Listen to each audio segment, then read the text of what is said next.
Sound check. 1, 2, 3.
Good morning.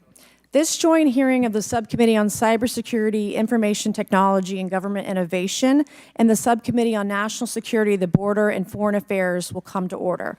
Good morning and welcome, everyone. Without objection, the chair may declare a recess at any time, and I recognize myself for the purpose of making an opening statement right now. Good morning and welcome to today's historic hearing, which I'm co-chairing with Mr. Grothman, whose subcommittee held an important hearing on this topic last year.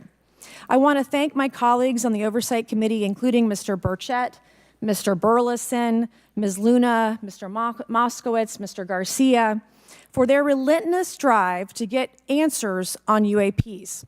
They've been steadfast in demanding transparency on the sightings reported by military pilots and armed forces.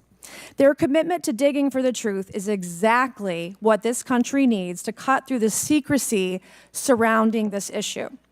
And many high-ranking individuals in the military and intelligence communities believe UAPs demand greater attention, and thus the purpose for this hearing today. Former National Security Advisor H.R. McMaster said on Bill Maher's program that, quote, "there are phenomena that have been witnessed by multiple people that are just inexplicable by the science available to us." Army Colonel Carl Nell, a member of the federal government UAP task force, said at a conference this past May that non-human intelligence exists, non-human intelligence has been interacting with humanity. This interaction is not new, and it's been ongoing, and there are unelected people in the government that are aware of that. But UAPs remain a controversial topic. I'm not going to name names, but there are certain individuals who didn't want this hearing to happen because they feared what might be disclosed. But we stood firm. No amount of outside pressure would ever keep me from pursuing a subject to ground, come hell or high water. On that score, I want to thank our witnesses for being here. We have before us a panel of individuals accomplished in the military, in civilian government, in science, and in journalism. Some of the testimony you will hear them deliver today does not reflect well on influential individuals and agencies within the U.S. federal government and perhaps some of our contractors.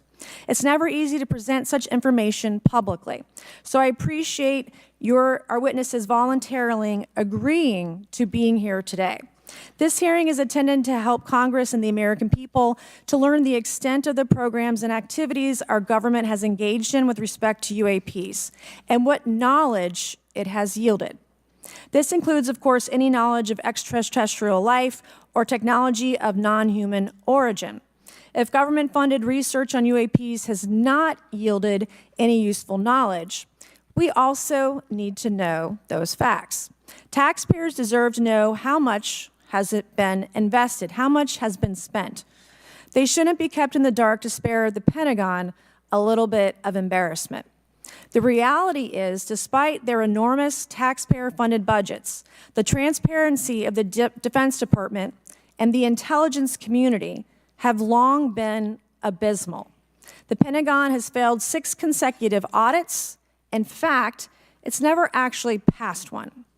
Adding to this is a runaway overclassification of documents and materials, a reluctance to declassify materials when appropriate, and at times an outright refusal to share critical information with Congress.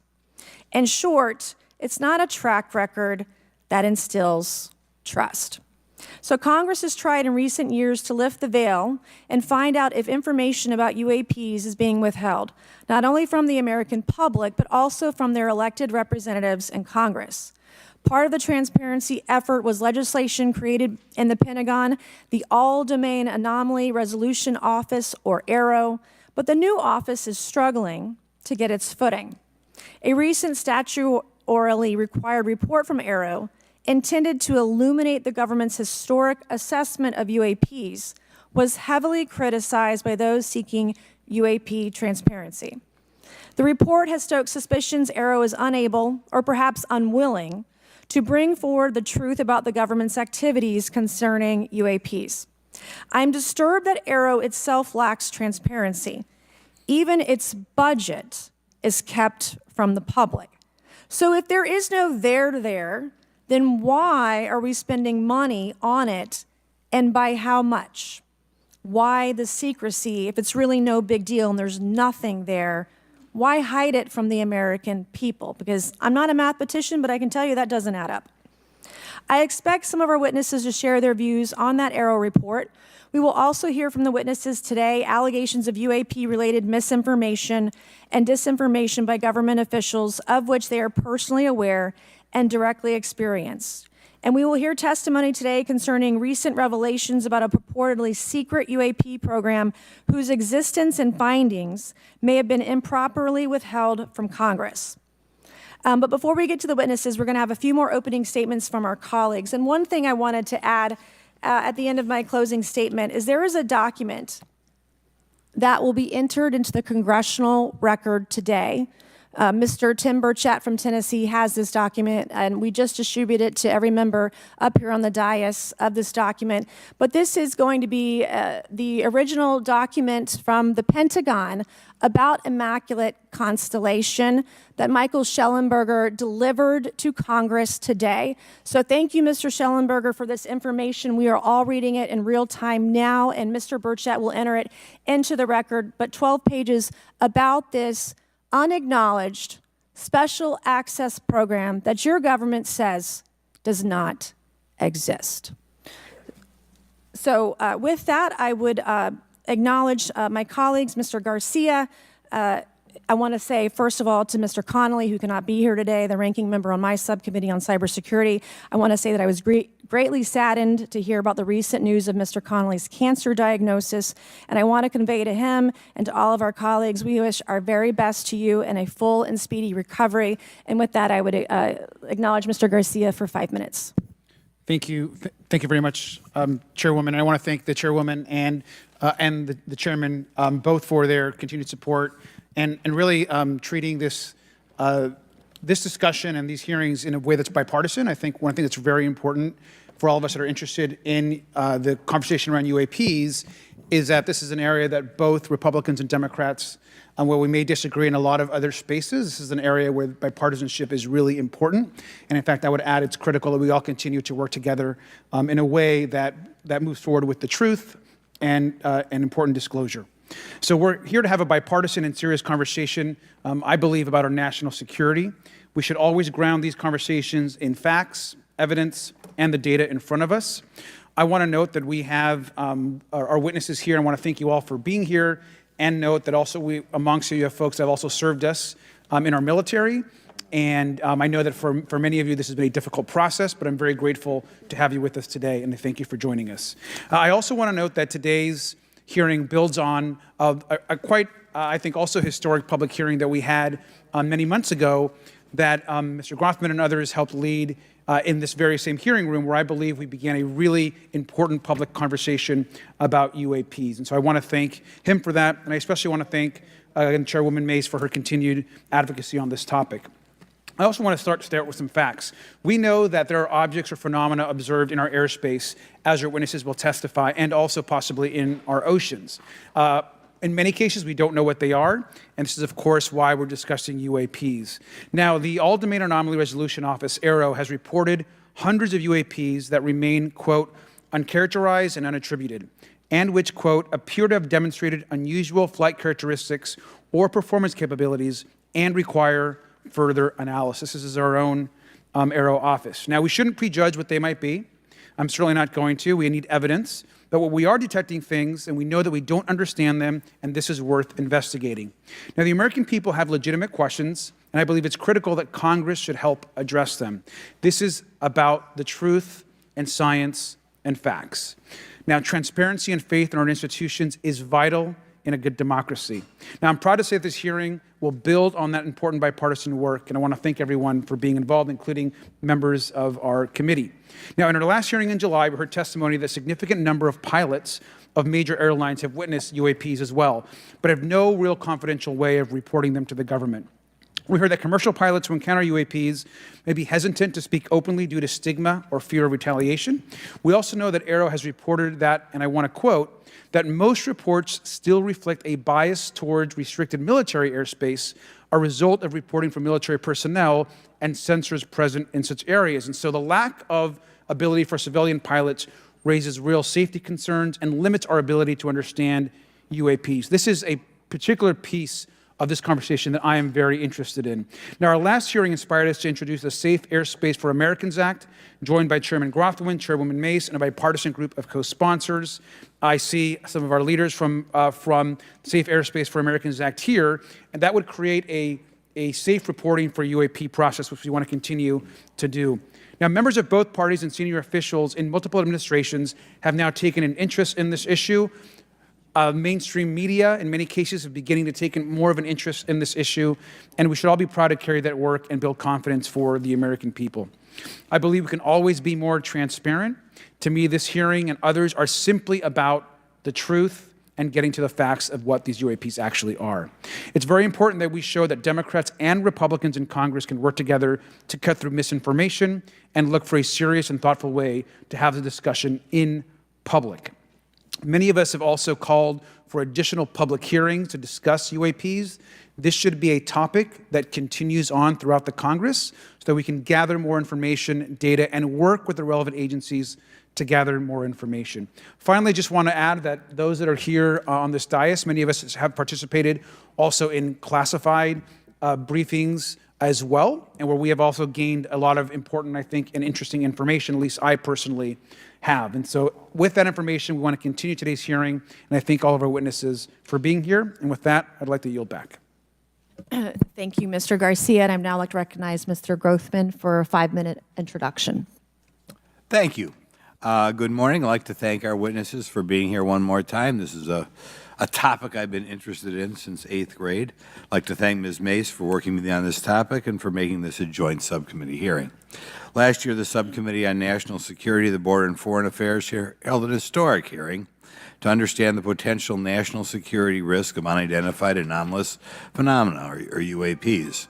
We heard from former Navy Commander David Fravor, who shared firsthand experience with a UAP engaged while on duty in the Pacific.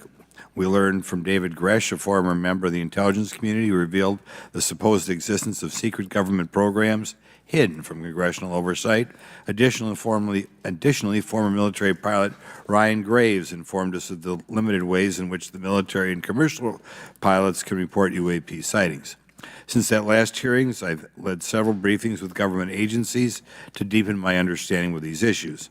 First, the Department of Defense Inspector General's Office informed us that the Department of Defense does not have a streamlined process for service members to report UAP activity. Since then, the Joint Chiefs have implemented standards for UAP reporting across the services. The Intelligence Community Inspector General informed us that whistleblowers often fear retaliation for reporting mismanagement of highly sensitive government projects or information. Finally, AARO has expressed to the committee that, like any other federal government agency, it's faced challenges in its establishment, specifically in hiring staff to manage UAP historical records and coordinating with other federal agencies. While these agencies have been helpful to us in understanding the challenges that come from collecting UAP data, none of them have been able to substantiate the claims made at this hearing last year by David Grush. Despite our committee members endlessly questioning these agencies inside and outside of a SCIF. I hope our witnesses today will be able to provide evidence and content that is worthwhile to our pursuits of eliminating government waste and increasing transparency. To help alleviate some of the roadblocks, I'm supportive of measures that were included in last year's National Defense Authorization Act to increase transparency and improve record-keeping measures when it comes to UAPs. But I believe there's still more work to go. I co-led the Safe Airspace for Americans Act with Ranking Member Garcia, which requires the Federal Aviation Administration to develop procedures to collect UAP data from civilian aviators. I look forward to working with members of Congress to see that this legislation and other UAP legislation crosses the finish line. I'm deeply alarmed by the reporting of the massive drone swarm that flew over Langley Air Force Base in Virginia last December. Langley is the home of the 1st Fighter Wing, which maintains half of the F-22s in the U.S. Air Force inventory. Reports of this incident indicate these drones were roughly 20 feet long, flying more than 100 miles an hour at an altitude of over 3,000 feet. yet the origin of these drones and their operators remains a mystery. This incident and other sightings near sensitive military installations highlights the complexity of the UAP challenge facing our intelligence, defense, and homeland security committees. Whether these phenomena are the result of foreign adversaries developing advanced technologies or something else entirely, we must take them seriously, investigate them thoroughly, and assess their implications on national defense. The repeated UAP sightings around sensitive military sites underscores the need for innovative defensive strategies beyond traditional measures. They also highlight the urgent need for updated policies to address emerging threats as well as more effective interagency cooperation and intelligence sharing. However, none of this is going to be possible without transparency. For far too long, critical information about UAPs has been either classified or ignored, leaving the American public and key congressmen without clarity needed to make informed decisions. Declassifying reports and fostering a more open dialogue about UAPs will not only increase the public trust, but also encourage collaboration between government, the scientific community, and our allies. Quite frankly, there's been things that have been kept secret that is, I think, old enough that there is no reason it shouldn't be released, regardless of any so-called, private information. A transparent approach will allow us to share insights, identify patterns, and develop new strategic defenses. As we continue to investigate these phenomena, we must do so with a mindset of protecting our country, advancing scientific discovery, and upholding the trust of the American people, who right now I don't think have trust, and it's just obvious I don't have trust. We cannot shy away from the unknown, especially when the stakes are so high. I look forward to discussing these matters with the witnesses today. I'm hopeful we can learn from the testimony and come out of this hearing with actionable ideas to advance UAP transparency. Actually, the idea is just to say, in my mind, go back 15 years and everything has to be released. I'm hopeful that we can learn from their testimony and come out of this hearing. And with that, I yield back. Thank you. I'll now recognize Mr. Moskowitz for a 5-minute introduction. Thank you, Chairwoman. Good morning, everyone. I first want to thank the chairs and ranking members for holding the hearing today on this topic and, again, having a second hearing. I want to thank the witnesses for coming forward today to share your expertise on UAPs and the need to build trust through transparency. But first, I want to mention, you might be wondering why Chairman Comer has allowed me to be a ranking member today, but it's really only because our dear friend, Jerry Connolly, is not here. As Chairwoman Mace mentioned, he was diagnosed with esophageal cancer, and all of us on this committee know Jerry, and he's a fighter, and we're praying for him and hoping for his speedy recovery. So today's hearing marks this committee's second meeting dedicated to UAP transparency. I was pleased, as I know all of us are, on the bipartisanship that existed in last year's hearing, and even though we can't talk about what happens in the classified settings, the bipartisanship that has existed in those settings with the questions members have asked. Last year's hearing was a great example of open dialogue about UAPs, and we must remain committed to sharing information with the American people.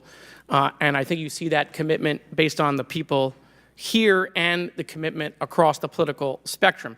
I personally have worked with multiple members of this committee, but I want to particularly thank Congressmen Burchett, Mace, Luna, and Garcia for working on bipartisan pieces of legislation. In recent years, Congress has taken numerous bipartisan steps towards greater transparency. In 2022, in the NDAA, we created the All-Domain Anomaly Resolution Office to investigate unidentified flying objects. Following Aero, along with ODNI, released an unclassified report on UAP sightings. Of the 366 sightings included in the report, 171 remain uncharacterized, with some of these appearing to have demonstrated unusual flight characteristics or performance capabilities.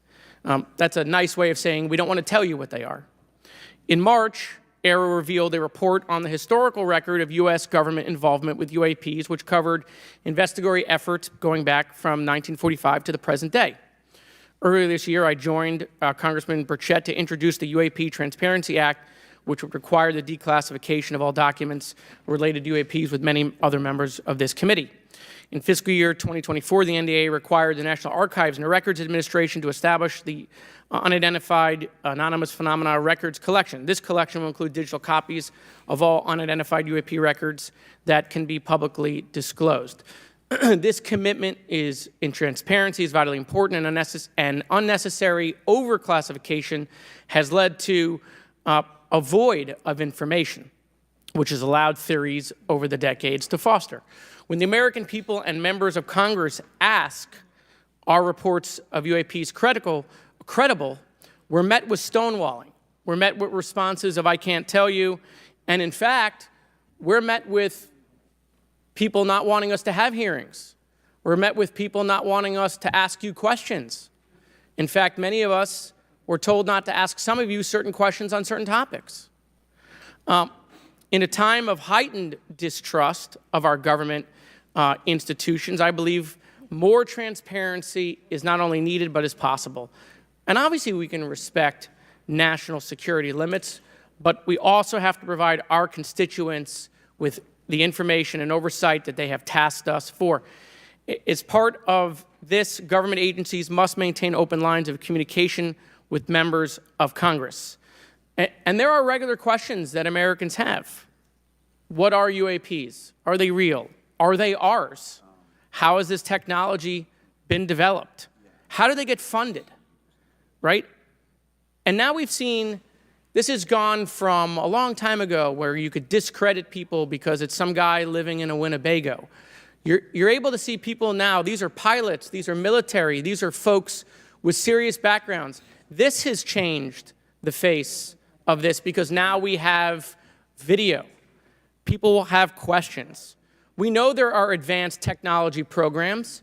Almost 15 years ago, one of those came out of Area 51 to go after Osama bin Laden. And the only reason we know about that is because one of those helicopters was downed. Americans have questions about whistleblowers who have come forward to talk about retribution. And so I want to thank everyone for being involved today on trying to get more transparency. This has been bipartisan, bicameral, and as we get into a new administration, the president-elect has talked about opportunities to declassify information on UAPs, and I hope he lives up to that promise. And with that, I yield back. Okay, thank you, Mr. Moskowitz. And I would now, committee staff asked me to go ahead and I will do it, to enter into the congressional record this 12-page document that Michael Shellenberger brought today that describes the Immaculate Constellation government program. So we will do that now. Every member up here has a copy of it.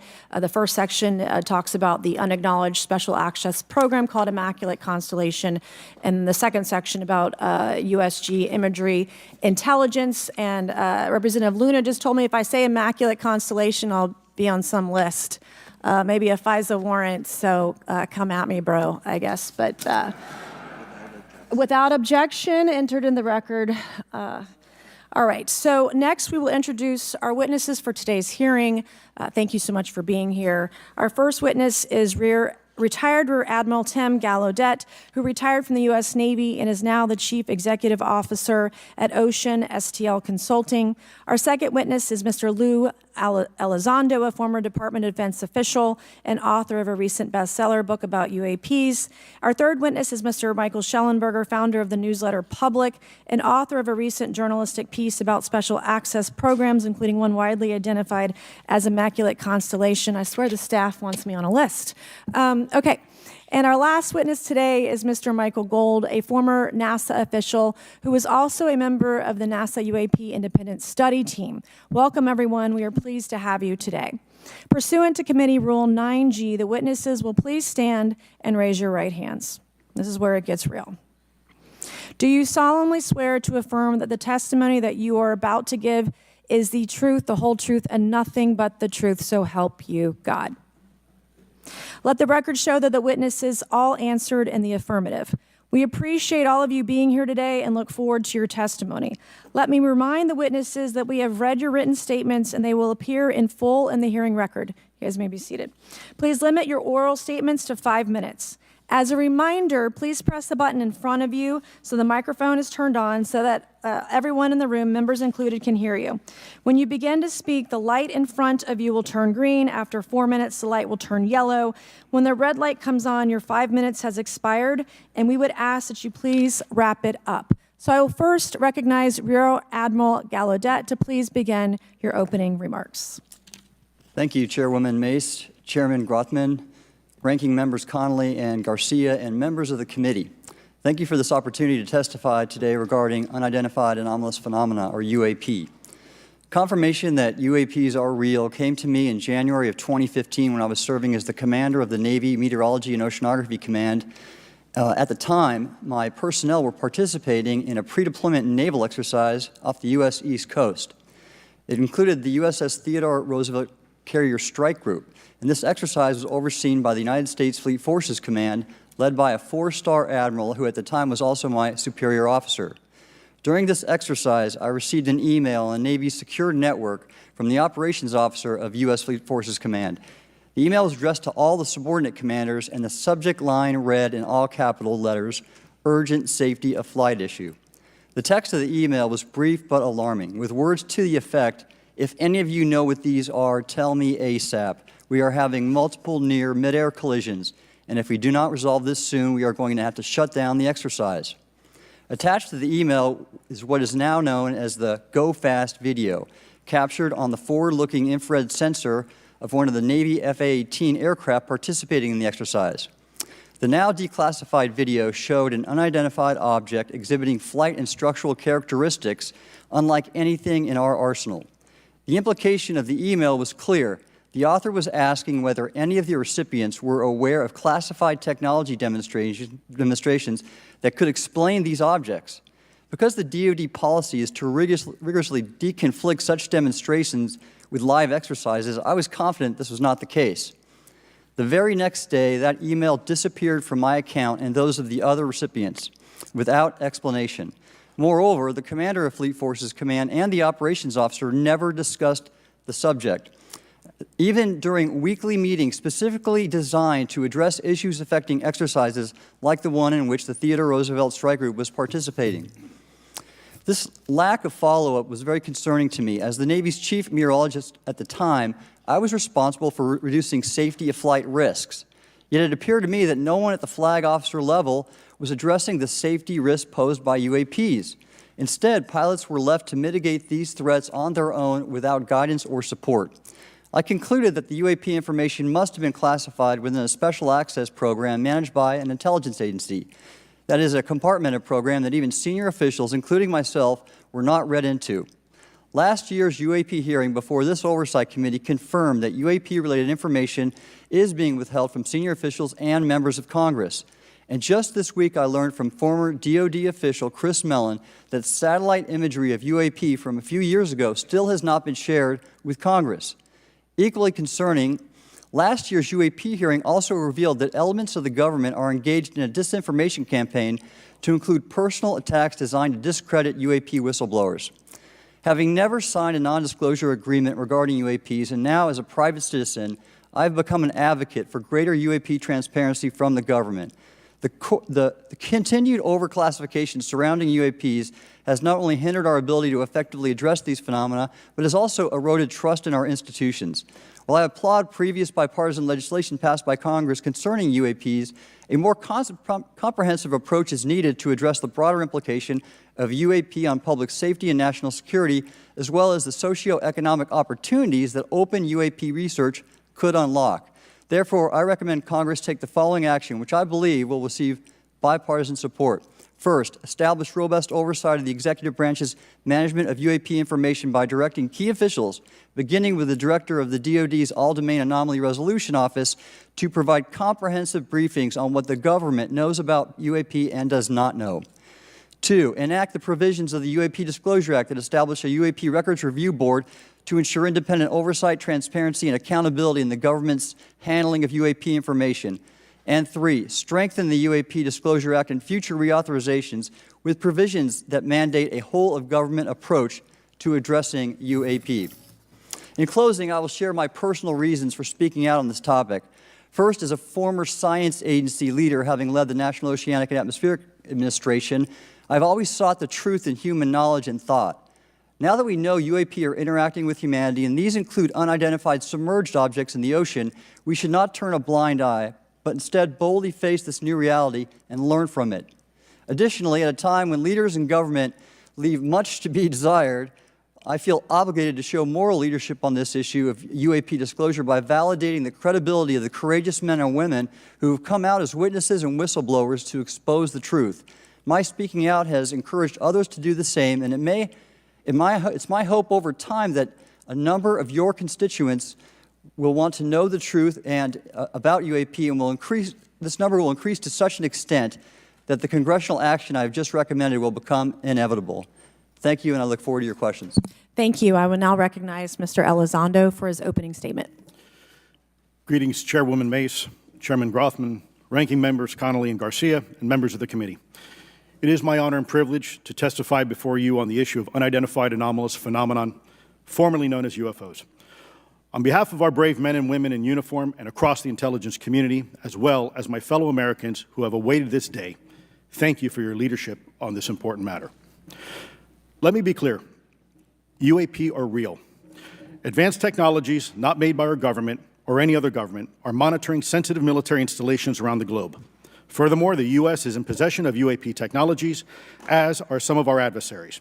I believe we are in the midst of a multi-decade secretive arms race, one funded by misallocated taxpayer dollars and hidden from our elected representatives and oversight bodies. For many years, I was entrusted with protecting some of our nation's most sensitive programs. In my last position, I managed a special access program on behalf of the White House and the National Security Council. As such, I appreciate the need to protect certain sensitive intelligence and military information. I consider my oath to protect secrets as sacred, and I will always put the safety of the American people first. With that said, I also understand the consequences of excessive secrecy and stovepiping. Nowhere was this more apparent than in the aftermath of 9/11, which many of us remember all too well. I believe that America's greatness depends on three elements: A, a watchful Congress, B, a responsive executive branch, and C, an informed public. Over the last decade and a half, I learned that certain UAP programs were and are operating without any of these elements. Although much of my government work on the UAP subject still remains classified, excessive secrecy has led to grave misdeeds against loyal civil servants, military personnel, and the public, all to hide the fact that we are not alone in the cosmos. A small cadre within our own government involved in the UAP topic has created a culture of suppression and intimidation that I've personally been victim to, along with many of my former colleagues. This includes unwarranted criminal investigations, harassment, and efforts to destroy one's credibility.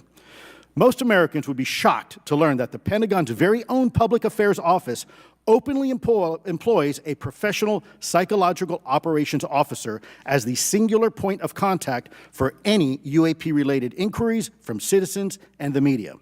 This is unacceptable. Many of my former colleagues and I have provided classified testimony to both the Department of Defense and the Intelligence Community Inspector General, and many of us have subsequently been targeted by this cabal with threats to our careers, our security clearances, and even our lives. This is not hyperbole, but a genuine fact, and this is wrong. To fix these problems, I propose three principal actions. First, Congress and the President should create a single point of contact responsible for a whole-of-government approach to the UAP issue. Currently, the White House, CIA, NASA, the Pentagon, Department of Energy, and others play a role, but no one seems to be in charge, leading to unchecked power and corruption. Second, we need a national UAP strategy that will promote transparency and help restore the American public's trust at a time when the public's trust is at an all-time low.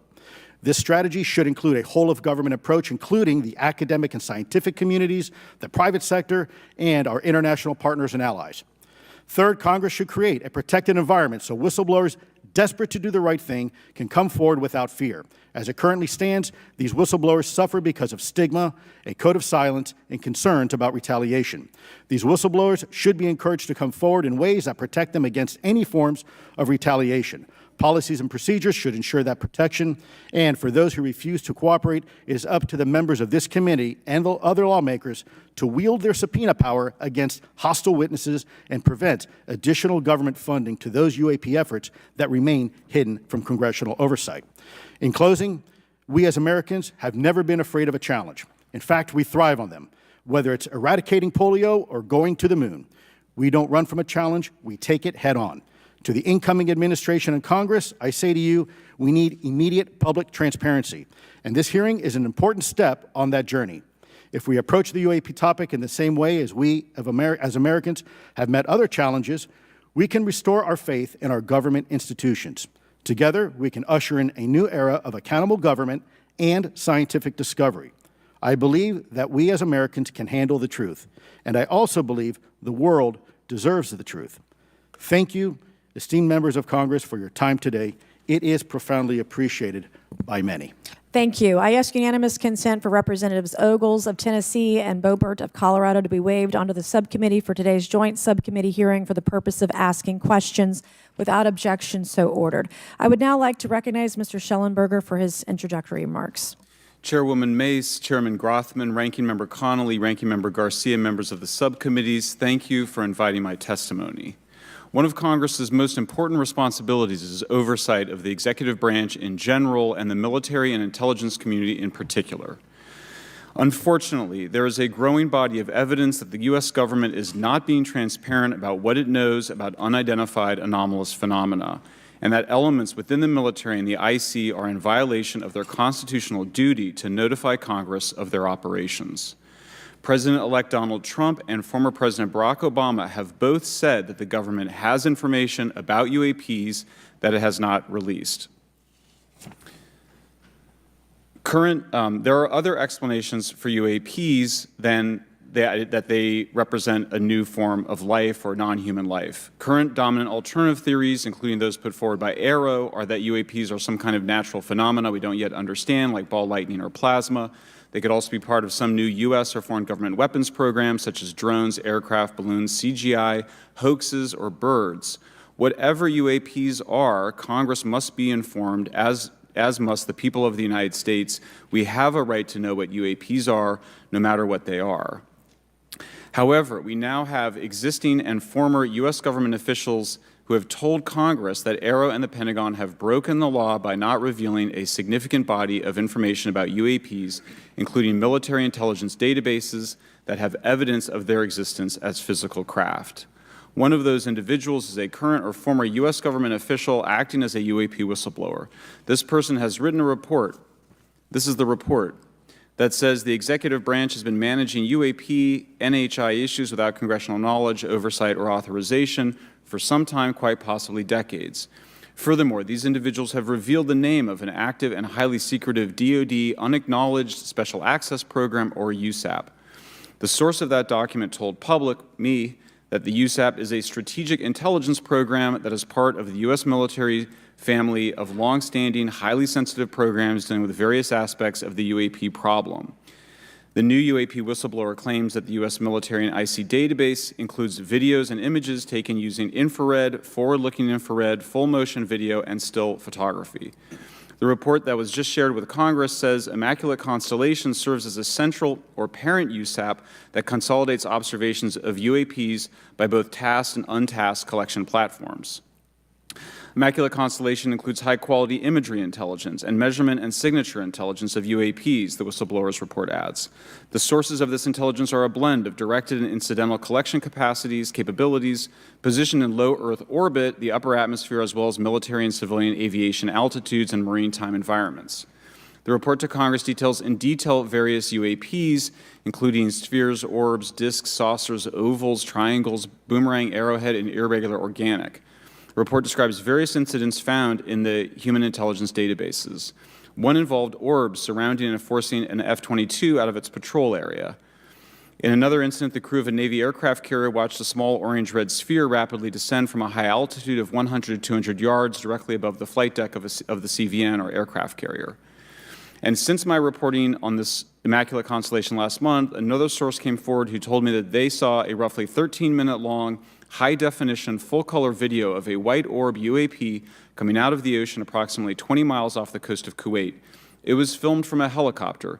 Then halfway through the video, the person said the orb is joined by another orb that briefly comes into the frame from the left before rapidly moving again out of the frame. The person discovered the video on SIPR, the Secure Internet Protocol Router Network, which the DoD uses to transmit classified information. A leading UAP researcher who utilizes the Freedom of Information Act to find out what the government knows, John Greenwald, told me last year that the U.S. government had been increasingly denying his requests for UAP information. He has been doing FOIA requests for 27 years and has an archive of 3 million pages. The government has for decades denied any interest in UFOs, he told me, but the documents that he has assembled show that behind the scenes it was a completely different story. Contrary to the hopes of many advocates of transparency, the government has been restricting more information since the leak of 3 UAP videos in 2017. The DoD organization AARO has been labeling many documents with a B7 exemption, which Greenwald says does not make any sense. They're stating that anything AARO does is involved in law enforcement investigation, which allows AARO to not release it. Greenwald says that the DoD has denied the existence of a UAP and ATIP-related records on multiple occasions, only to acknowledge them after an appeal was filed. He added that the Naval Air Systems Command in March 2022 stated they found no additional UAP videos. It seemed strange that they had 3 and only those 3, but other requests had been filed by the Black Vault, that's John Greenwald's group, to seek out more places UAPs might be hiding. Then in September 2022, the Navy admitted that the UAP-related videos and photographs existed, but denied the request in full for their release, saying that the requested videos contain sensitive information that are classified and exempt from disclosure. The DoD will deny things on a Monday and then admit to it on a Friday, said Greenwald. He said the government can and does release videos that protect secret methods of capturing it. They fall back on the sensitive platform excuse a lot, he said. However, the on-screen information can be blurred and scrubbed. The metadata can be removed. I'll show you this example here. This is a presentation from the UATP task force. This is completely absurd. It's nuts, this level of censorship, of redaction on a document. It shows the redaction of how many reports they've collected, for how many years. 2 of the 3 potential explanations are blacked out. The Pentagon, the intelligence community is treating us like children. It's time for us to know the truth about this. I think that we can handle it. Thank you very much. Thank you. I would now like to recognize Mr. Gold for 5 minutes. Thank you, Chairwoman Mace, Chairman Grothman, Ranking Members Connolly and Garcia, Representative Moskowitz, and distinguished members of both subcommittees. I'm grateful to all of you, as well as your intrepid staff, for the opportunity to testify, and would like to begin by discussing courage. Courage is what it takes to tackle this topic, and courage in the face of adversity is what I see in front of me, beside me, and behind me. Per my introduction, I am currently the Chief Growth Officer at Redwire Space and have had several leadership positions at NASA. That being said, I want to be clear that I am speaking exclusively on my own behalf and not for Redwire, NASA, or any other organization. However, I am here today to speak out for science. Science requires data, which should be collected without bias or prejudice. Yet, whenever the topic of UAP arises, those who wish to explore the phenomena are often confronted with resistance and ridicule. For example, members of the NASA UAP Independent Study Team, particularly those in academia, were mocked and even threatened for simply having the temerity to engage in the study of UAP. Our best tool for unlocking the mystery of UAP is science, but we cannot conduct a proper inquiry if the stigma is so overwhelming that just daring to be part of a NASA research team elicits such a vitriolic response. Therefore, one of the most important actions that can be taken relative to exposing the truth of UAP is to combat the stigma, and this is where I believe that NASA can be eminently helpful. The NASA brand is synonymous with hope, optimism, and credibility. If you were to take a walk down the National Mall, you would immediately see the NASA logo on T-shirts, hats, and bumper stickers. Few federal agencies enjoy this kind of popularity. I've never seen anyone wearing an Office of Personnel Management T-shirt, which is why NASA could play such an influential role.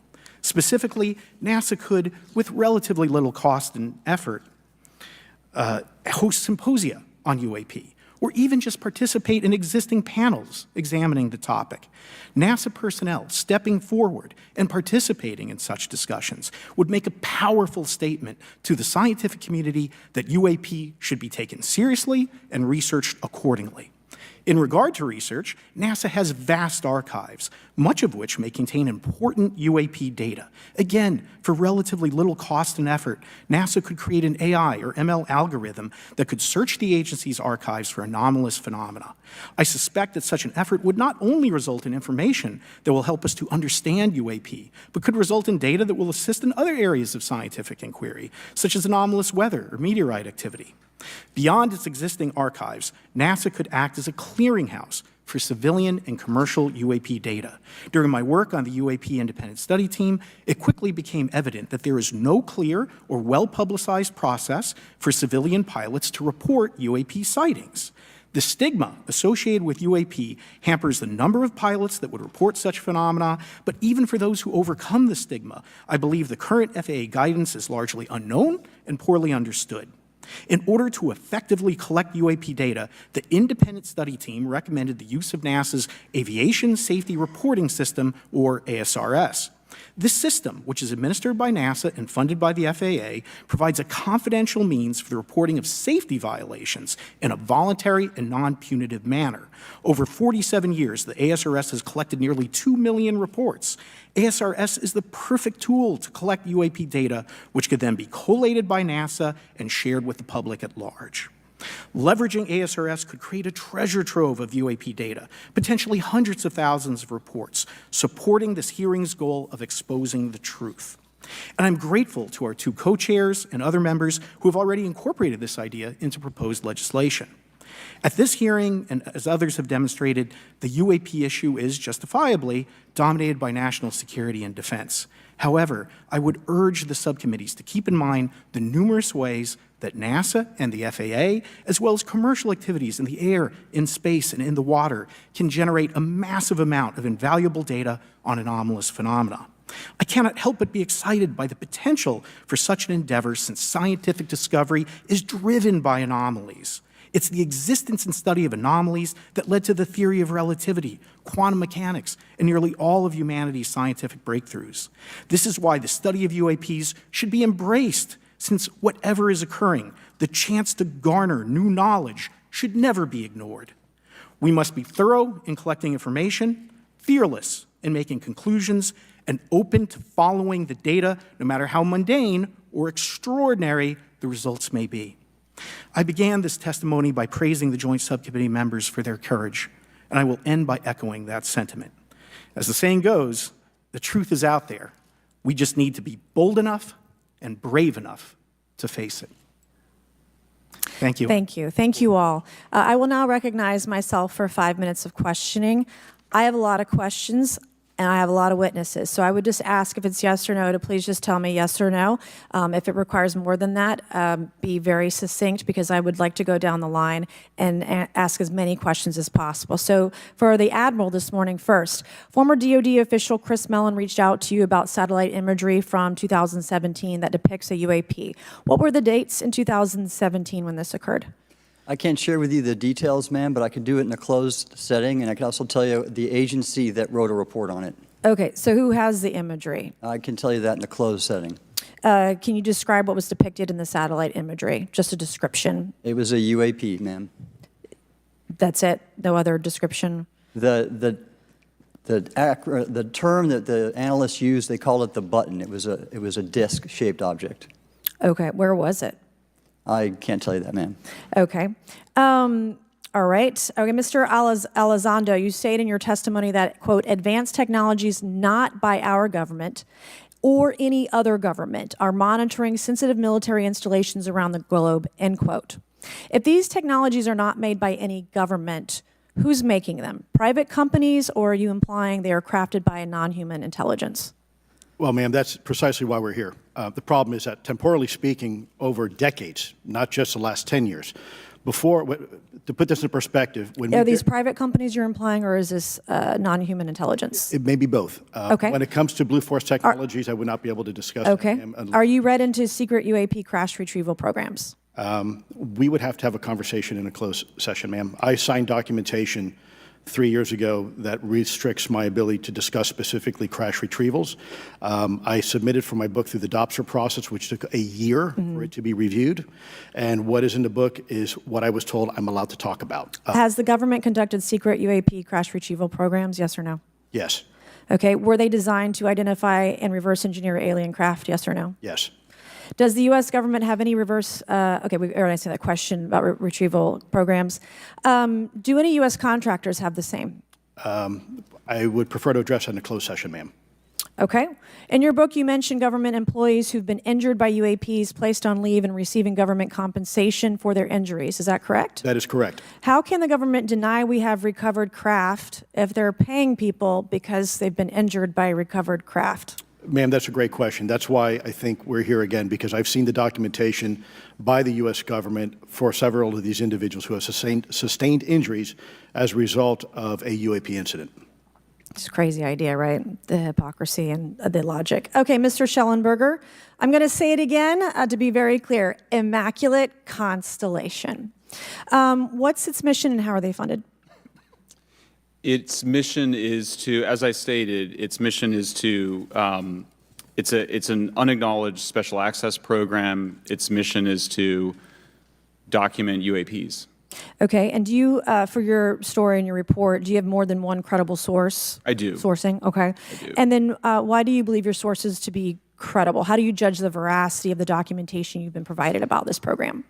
I checked the sources, and they are who they say they are. They are current or former government officials.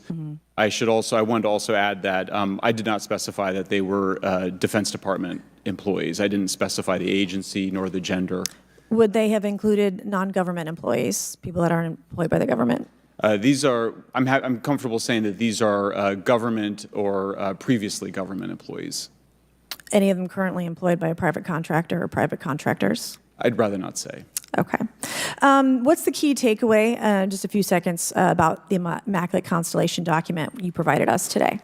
I think that what the American people need to know is that the U.S. military and intelligence community are sitting on a huge amount of visual and other information, still photos, video photos, other sensor information, and they have for a very long time. And it's not those fuzzy photos and videos that we've been given. There's very clear High images, res. high resolution. How many visuals, graphics, videos, photos? I mean, I've been told hundreds, maybe thousands. I mean, I also wanted to say, because there was some conversation around concern around the revealing of these materials, revealing the source collections, but some of these are shot from helicopters using normal videos of oceans. I just think that's absurd that somehow you're going to be revealing some secret U.S. technology by revealing that you've photographed orbs off the coast of Kuwait. Okay, thank you. I have 8 seconds. Mr. Gold, did the NASA independent study team get briefed on what you call OSAP? Very quickly.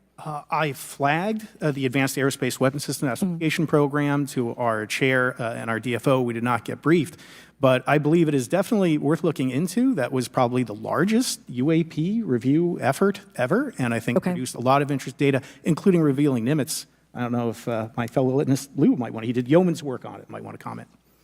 Okay. All right, I'm going to turn to Mr. Moskowitz, who will be recognized for 5 minutes of questioning. Thank you, Madam Chairwoman.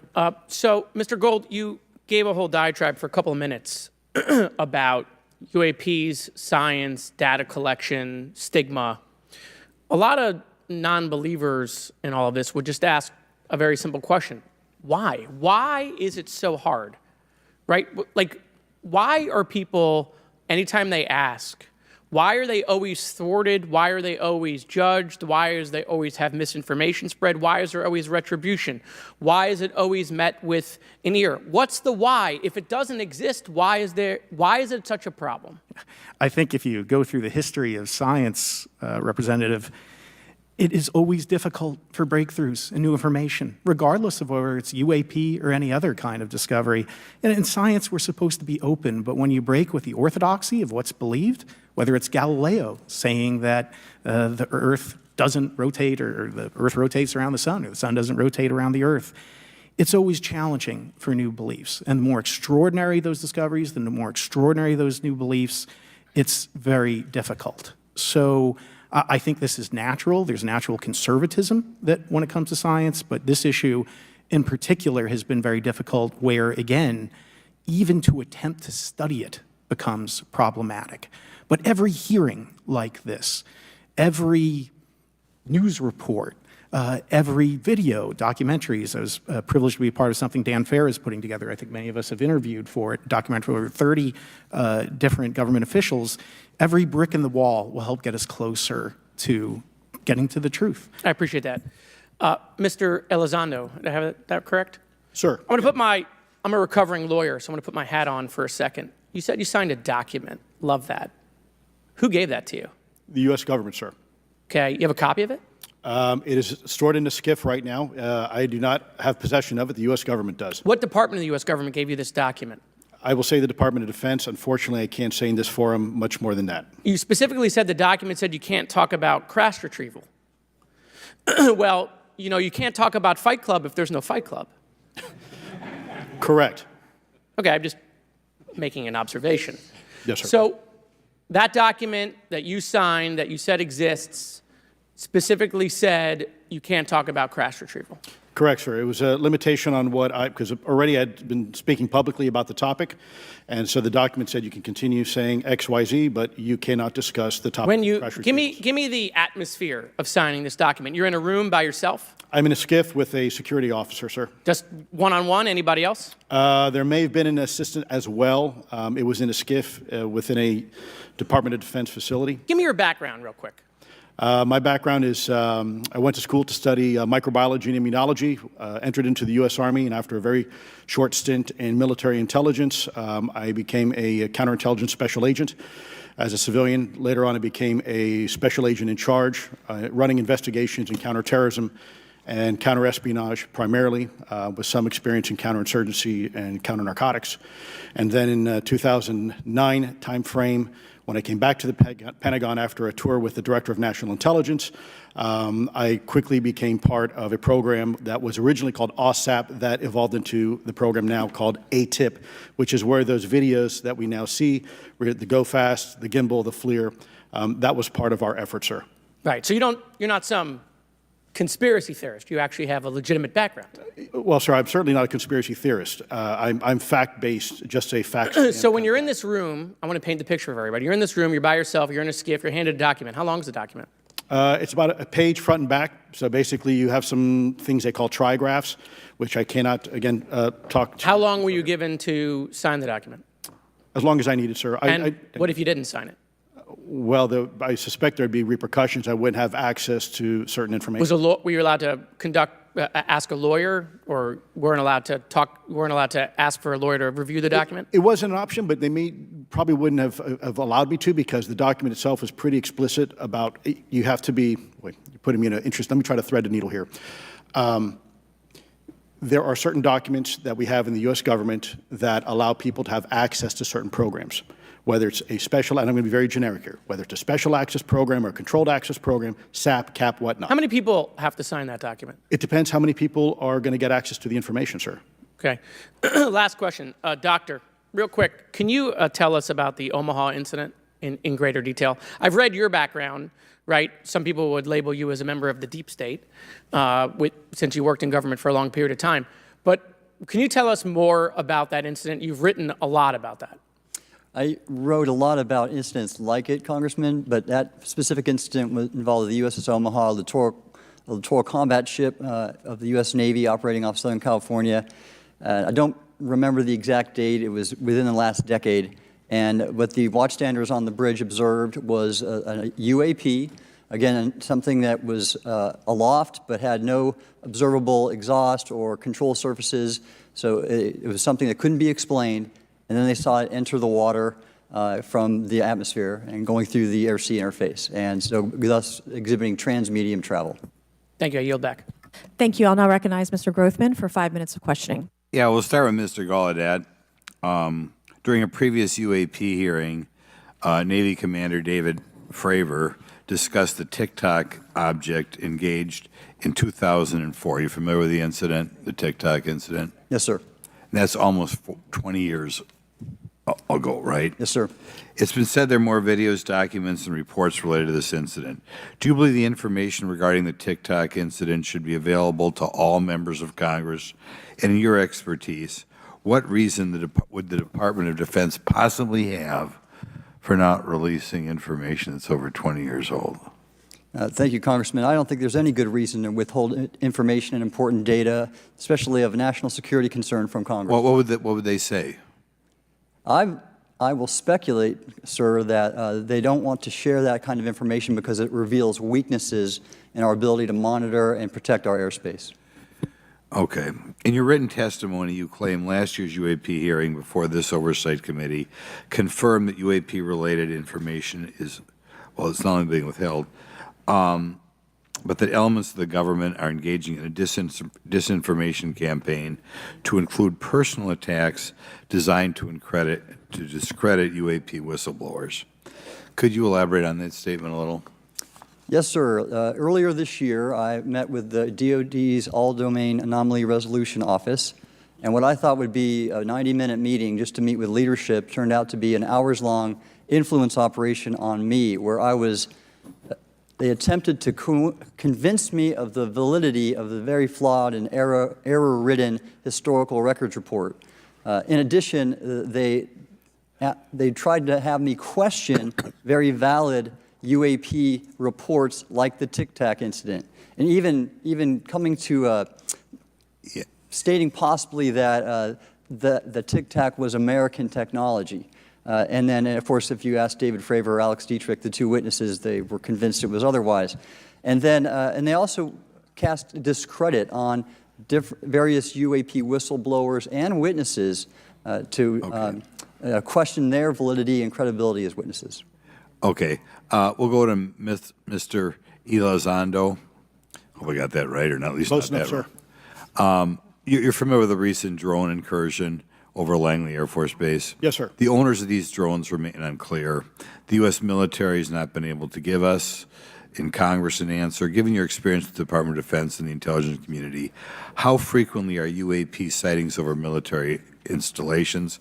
And secondly, I suppose hypothetically you could have incursions over just, say, regular airports. Is it obvious these incursions are more likely over military facilities than just a random airport out there? Yes, sir. There's definitely enough data to suggest that there is certainly some sort of relationship between sensitive U.S. military installations, also some of our nuclear equities, and also some of our Department of Energy sites. There is a long historical record that some of your colleagues may have, documentation that demonstrates this. This is not a new trend. This has been going on for decades, and that information's been obfuscated, unfortunately, from folks like you in this committee. And I think that's problematic because ultimately, at the end of the day, we have a significant situation here. We have something that can enter into U.S. airspace completely with no attribution. And how long has this been going on?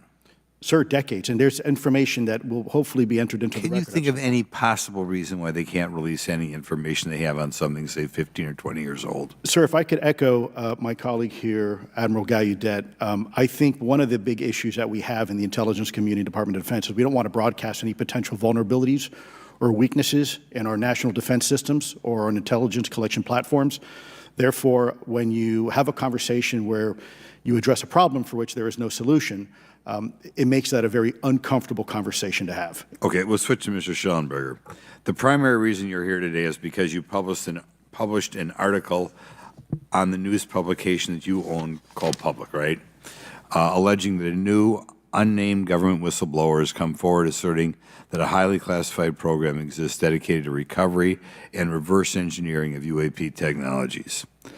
Can you give us what specific evidence you have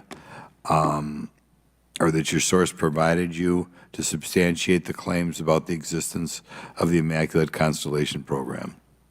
Well, you have the report in front of you now, so you can see it for yourself. I checked the report, and I did not find it based on existing cases. It was new cases for me. I hadn't found anybody, so that answered for me that it was not obviously circular reporting, which is one of the big concerns in this space. I also had the name of the program confirmed by more than one additional source. So yeah, and then of course I checked to make sure that the source was who they claimed to be. Okay. I should also say that when I said before it was this database, it is a much broader program than that. It also includes human intelligence, and then, as you mentioned, the retrieval and the reversal. Any knowledge of what country these things originated in? No, I have no idea. Okay. Okay, I will now recognize Mr. Burchett for 5 minutes of questions. Thank you, Chair Lady. I request unanimous consent to enter into the record documents provided to us regarding legacy UAP programs and psychological operations. Lou Elizondo. So ordered. I also want to thank my buddy Jeremy Corbell for providing us documents and access to some whistleblowers. Mr. Elizondo, what is your last position with the federal government? Sir, I was the Director of National Program Special Management Staff managing a White House Special Access Program on behalf of the National Security Council. How would you characterize UAPs? An enigma, sir, and a frustration. We're talking about technologies that can outperform anything we have in our inventory. And if this was an adversarial technology, this would be an intelligence failure eclipsing that of 9/11 by an order of magnitude. Are there classified Department of Defense materials related to UAPs that you believe could be safely disclosed to the public without compromising national security? Yes, sir, I do. I would never, ever try to endorse providing some sort of information that could compromise what we call a blue force technology or capability. But I do believe there's a lot of information regarding this topic, and I've been very vocal about it, that should be shared not only with the public, but most importantly, with members of Congress. Are you familiar with my friend David Grush? Absolutely, sir. I had the privilege and honor of working with him myself several years ago at U.S. Space Force. Last year, as you know, he testified that the U.S. has run a multi-decade UAP crash retrieval and reverse engineering program. Would you agree with that? Yes, sir. Are there UAP programs operating without proper congressional oversight? 100%. What are they? Unfortunately, sir, I would have to have that conversation in a closed session. I know you said that, and a lot of people are frustrated with those kind of answers, but we're asking those kind of questions so you all know what the heck we're up against. You also mentioned in your opening statement that the Pentagon's Public Affairs Office employs a psychological operations officer as a singular point of contact for UAP-related inquiries. Why the heck would they do that? Sir, that's a great question. I would ask the Pentagon. There's a long history here of that individual providing misleading and false information to the public through various news outlets and media outlets in order to discredit this topic. I've personally been victim to it. We have the documentation to substantiate where this information has been absolutely inaccurate, that has been provided time and time again, and it turns out that that individual was also working with former leadership of Arrow at the time as well. And we punish them by giving them multi-million dollars more than they ask for every year. Admiral Gallaudet, you mentioned in your opening statement on an email you received from the operations officer of the Fleet Forces Command regarding unknown objects almost colliding with U.S. military planes. Did anyone respond with knowledge of what the objects were? I received no response, sir. Did the exercise get canceled? The exercise did not get canceled. Why do you think the commander of Fleet Forces operations officer never discussed the incident again? Sir, I'm speculating because I didn't have an exchange with him, but I believed it to be part of a special access program, the information and the video, which we have known now it was, and he realized he couldn't share that openly with the recipients of the email, and therefore the email was pulled from everybody's account. Again, tell us what happened to the email from the commander of Fleet Forces. The day after I received it, and all the other recipients received it, which were all the subordinate commanders of U.S. Fleet Forces, so 1- and 2-star admirals, including strike group commanders, the email was wiped or deleted from our accounts, Okay. and then no one talked about it. All right. Have you specifically had any experience with submersible objects? Sir, I've no personal experience, but I've had witnesses on submarines come to me and say they've seen on sonar data. Correct. Okay. Yeah, how would USOs. how would you characterize those, and how do they move? The one instance that was revealed to me was in the 80s on a nuclear-powered submarine, a ballistic missile submarine, that the object exhibited the characteristics of a Russian torpedo in terms of its speed of movement, and closing rate with the submarine, and then it slowed and followed the submarine slowly in its wake for a period of minutes, and then rapidly exited the scene. And nothing that we know of and technology-wise could replicate that. And the speed of these objects was faster than anything that we have or anybody else has that would be manned. Is that correct? It was on the order Underwater. of a torpedo. So Yes, sir. Yes, sir. But as it exited, Well, I don't exactly know how fast a torpedo is, but I expect it does better than my old outboard Scott Atwater, so I'll take that as a yes. Yes, sir. Okay. Have you experienced any experience with the All-Domain Anomaly Resolution Office, ARROW? Yes, Congressman. As I mentioned previously, I have met with them. Okay.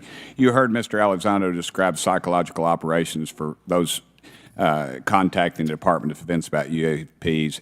You mentioned a similar influence operation by ARROW. Why are federal agencies invested in running information operations about UAPs if they do not exist?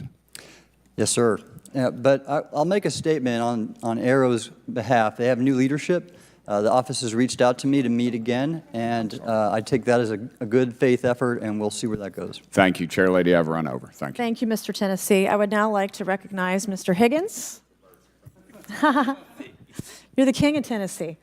Mr. Higgins, you're recognized for 5 minutes of questions. Thank you, Madam Chair. Mr. Elizondo, Mr. Shellenberger notes in the report that we've been given for this hearing. I believe, Mr. Shellenberger, let me shift you are the author of this report. I'm sorry, sir, I'm not the author Mr. of... Shellenberger, were you the author of this report? No, I was no not. name on it. No. Do you know the author? I do. You do. And how would you estimate that madam or gentleman, the author? The person is a current or former U.S. government employee. And it states here that this is the public version of the author's report. Yes. So where might one find the non-public version of the author's report? I don't know the answer to that. Would that be with the Department of Defense? I don't know. But you do know the author. I do. You know what the author's sources were? The author's sources are described in the report. These databases, the Immaculate Constellation. Right, but you expressed some confidence in the sources. I would. Earlier in I do. testimony, you expressed confidence. So do you know those sources? I do. Are they within the Department of Defense? I can't say. You can't say or you won't say? I won't say. Okay, why not? Because I protect my sources, and I think the reason. But you're not naming them. It's a big department, but many of us on my side of the aisle would say it's far too big. So you're talking about the Department of Defense, sources from within the Department of Defense? I'm not willing to reduce the potential universe of where my sources might be. Okay, moving on. In this report, Mr. Elizondo, for reference, several types of allegedly alien craft or possibly alien craft or unknown aerial phenomena, what we used to call UFOs, are described. Spheres and orbs, discs and saucers, oval or tic-tac, triangular shape, boomerang and arrowhead, and irregular or organic. Mr. Elizondo, does that summarize to you the types of craft that we're discussing today? Sir, that is a general morphology, historically speaking, of many UAP. So those descriptions are very different craft. Is it your assessment that they would come of different origins? It's possible, but it also could be in sense a matter of utility. And let me just state for the record, I never read the report that or the article that Mr. Shellenberger put out. The reason That's a good point. We're just referencing it. Yes, sir. For descriptive purposes for the American people. Mr. Shellenberger, in this report, it's striking to me that regarding the descriptions of experiences with these various craft, several of them include biological effects and several do not. Are you familiar with what I'm talking about? Yes. Okay, so spheres and orbs, triangular craft, and irregular or organic craft includes some descriptions of biological effects, including feelings of unease, electronic device malfunctions, long-term psychological effects such as anxiety or insomnia have been noted, feeling of being watched, a shared awareness with the triangle craft, and under the irregular and organic craft, biological effects include physical sensations of warmth or cold and unexplained smells and psychological distress. So these are very specific descriptions of the reactions of human beings, which allegedly have been noted from a study here, a report. All of those experiences would have been described by the sources that the author used.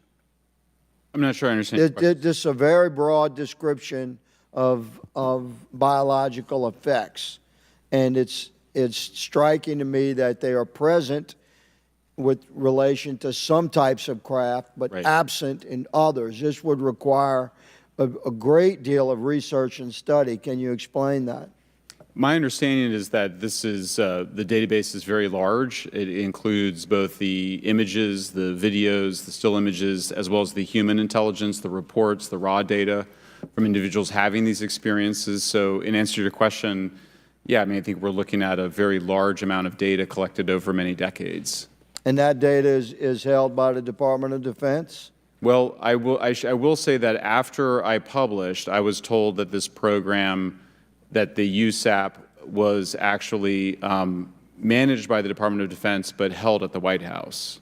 Roger but that. That's a single source, and I don't have multiple sources to verify that. Thank you, sir. I did my best to trick an answer out of you, but I was partially successful. Madam Chair, I yield. Thank you. I now recognize Mr. Frost for 5 minutes of questions. Thank you, Madam Chair. In addition to serving on this committee, the Oversight Committee, I also serve on the Science, Space, and Technology Committee, where we often discuss how essential data and evidence are used in science and used at departments such as NASA. During a hearing, NASA Administrator Nelson affirmed the importance of NASA in helping us to understand UAP.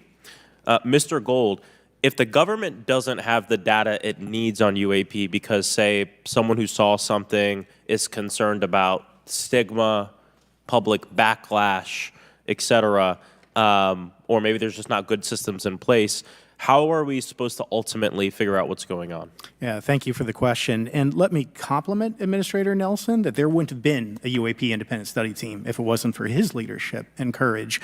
We're talking about data and where we can get data from. As I described, NASA has whole archives of data, much of which I believe will likely have information that will help inform UAP. We need only look. And again, in an era with AI and ML, we can relatively quickly and easily go through it. So I think it's something that we should encourage NASA to do. However, per Chairman Grothman's comment about UAP focusing on national security sites, I believe there's something, sir, that you may have heard of called sensor bias. That because we've got more cameras, more monitoring of national security, we don't know how extensive UAP activity may be over civilian areas. And this is to the second part of your question where we're not collecting the data. We're not collecting sufficient data from pilots. We're not collecting sufficient data from civilian and commercial activities. And this is, again, where ASRS, I think, could substantially change that, get the data out there, and allow us to do good science. Yeah. Thank you. I mean, on the data, you know, I'm a really big proponent of transparency. But obviously, there's always a little bit of balance that we have to have in government on transparency as well. I mean, last year, NASA appointed a director of UAP research in response to the recommendation by the independent study team. In the final report, there's a quote, "Despite numerous accounts and visuals, the absence of consistent, detailed, and curated observations means we do not presently have the body of data needed to make definite and scientific conclusions about UAP." Can you just talk really quickly about that balance of security and transparency? So I can say, having served at NASA, it is the most transparent organization I've ever been in.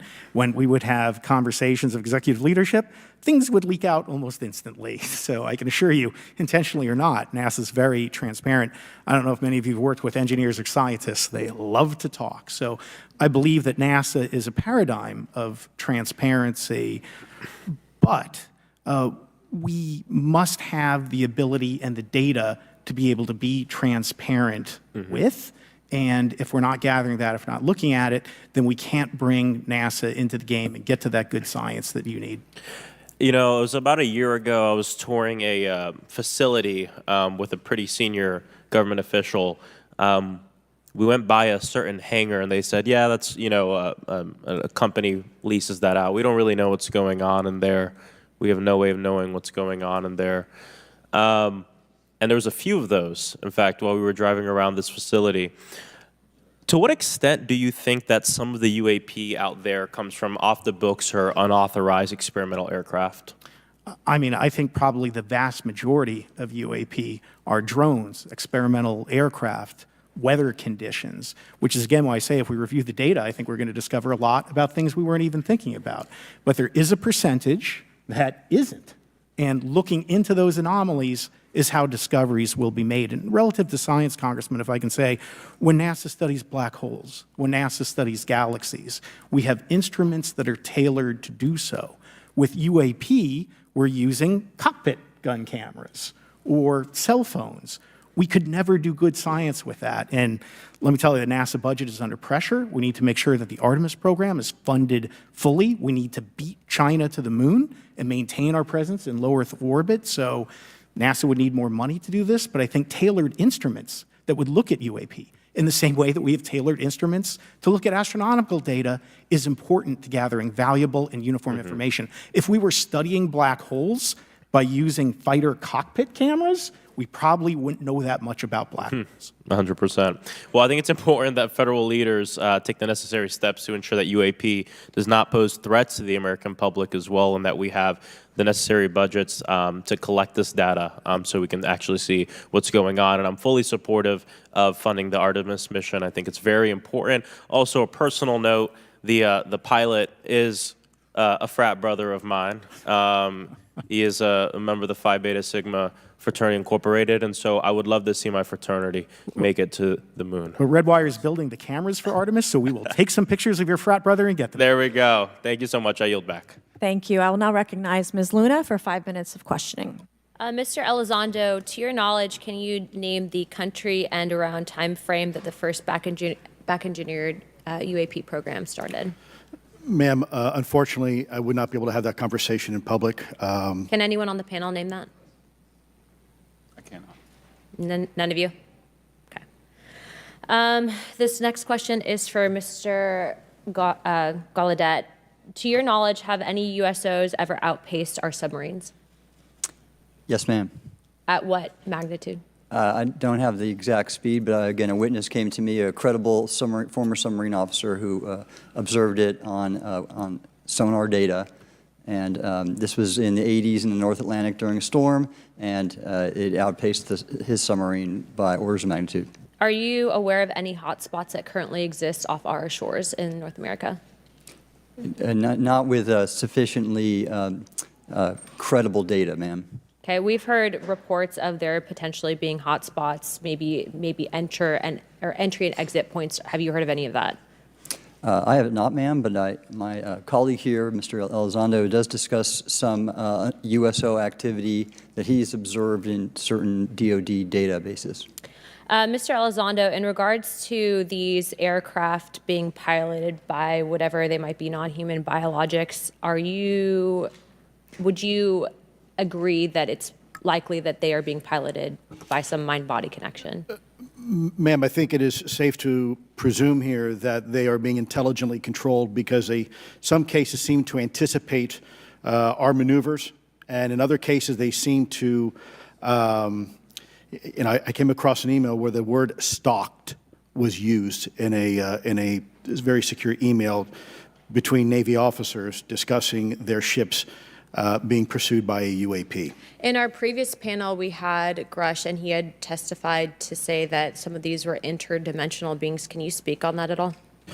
Ma'am, I'm not qualified, certainly as a scientist or otherwise, to speculate points of origin. I looked at everything from a scientific perspective. So if you look at, for example, instantaneous acceleration, which was one of the observables of the program that I belong to, ATIP, the human body can withstand about 9 G-forces for a short period of time before you suffer negative biological consequences, blackouts and ultimately redouts and even death. Comparison, our best technology, the F-16, which is one of this older platform, but one of our most highly maneuverable aircraft, manned aircraft, made by General Dynamics, can perform about 17 or 18 G-forces before you start having structural failure, meaning that the airframe begins to disintegrate while you're flying. The vehicles we're talking about are performing in excess of 1,000, 2,000, 3,000 Gs. So are you, I guess, would it be safe to infer that they're living craft? You know, I'm not prepared at this point to state for the record is something alive or not, because even that definition is hard. There was a time in science we thought that life required oxygen, and we now know that's not true. There are anaerobic bacteria that thrive in oxygen environments that lack oxygen. And so also same with photosynthesis. When I was in college, I was told everything is derived from photosynthesis as a form of energy. In reality, that's not true. There are things that live off of chemosynthesis. So we're constantly having to reevaluate our understanding of what the definition of life is. Do any of you ever come across reports from people that claim to have firsthand experiences with these entities, whatever they might be, or these aircraft, and then as a result, whether or not they're religious, find that these things will automatically disappear? Anyone, and this is open to any of you on the panel. So just real quick, because I'm running out of time. Lou? Ma'am, I've always been a nuts and bolts kind of guy. When I was at ATIP, I was focusing more on the performance characteristics and less on the potential occupants. Okay, the reason I ask is because it seems like, just based on our conversations, that we've had people that say that there are good and bad of whatever these things are. And so my concern from a national security perspective is A, that true? B, are you guys hearing the reports of that? And C, I think moving forward in regards to technology, Mr. Gold, if you can answer this real quickly, some of these aircraft, it seems that they are operating off of energy that we don't currently have. But just yes or no, in your opinion, if we were able to obtain that, would that impact humanity for the better or negative?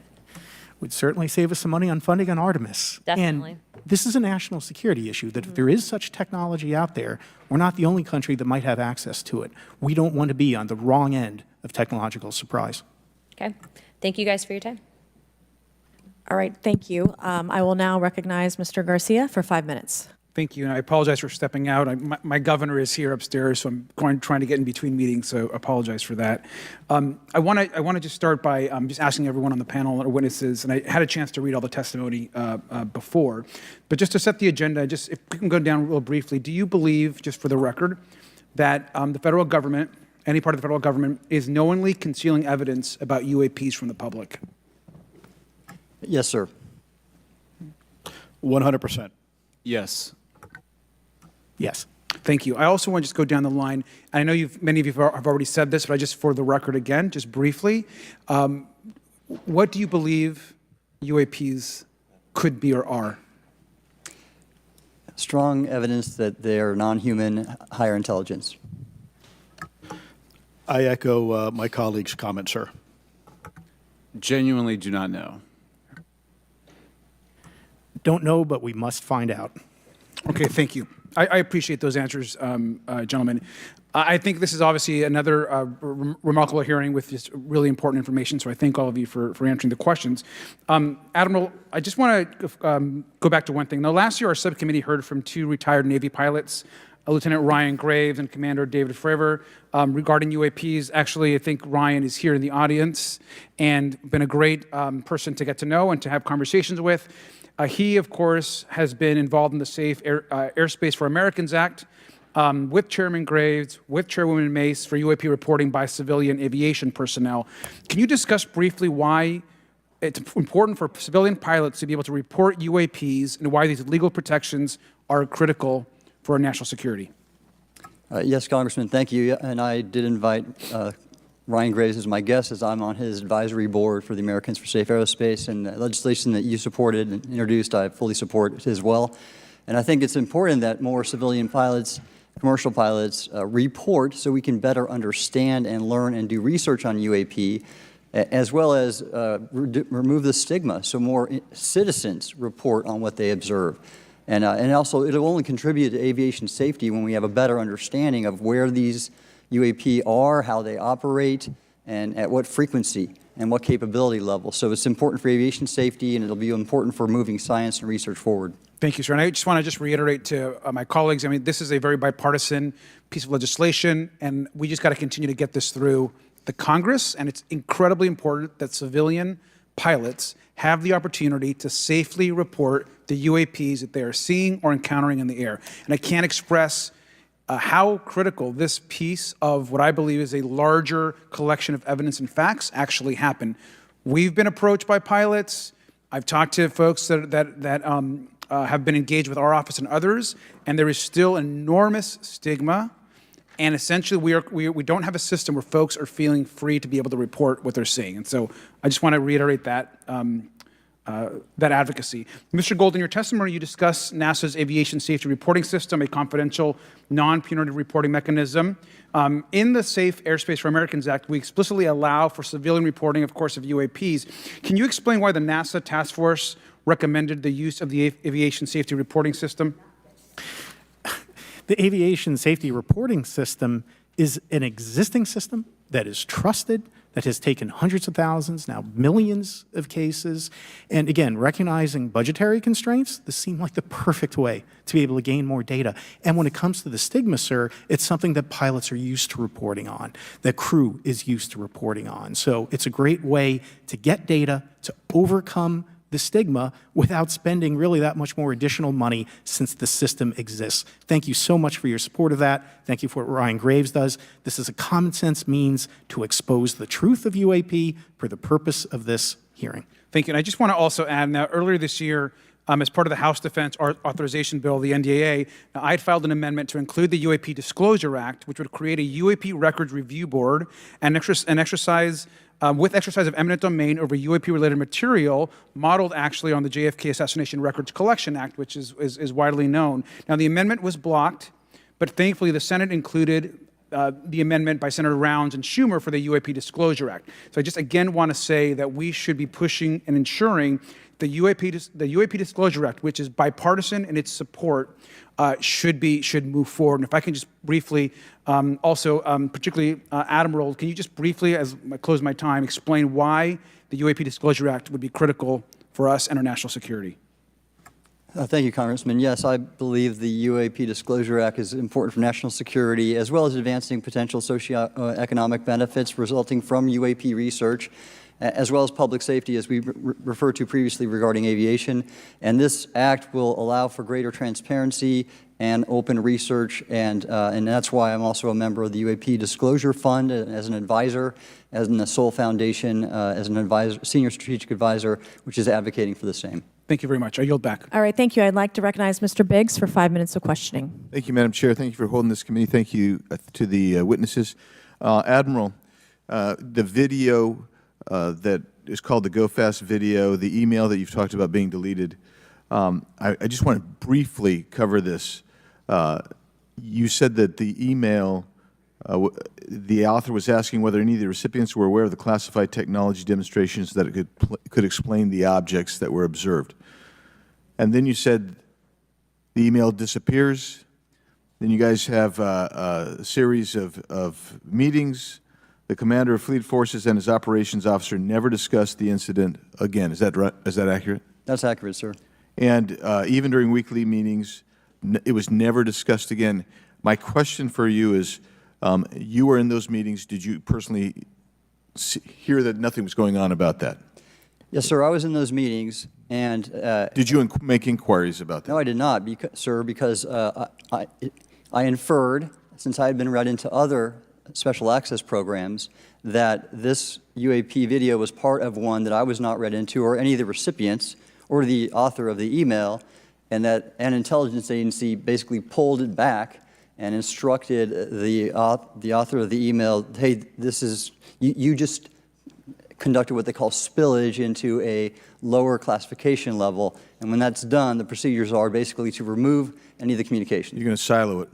So, and you, Mr. Elizondo, you said in your report and your testimony today, a government work on the UAP subject still remains classified. Excessive secrecy has led to grave misdeeds against loyal civil servants, military personnel, and the public, all to hide the fact that we are not alone in the cosmos. Fair? Yes, sir.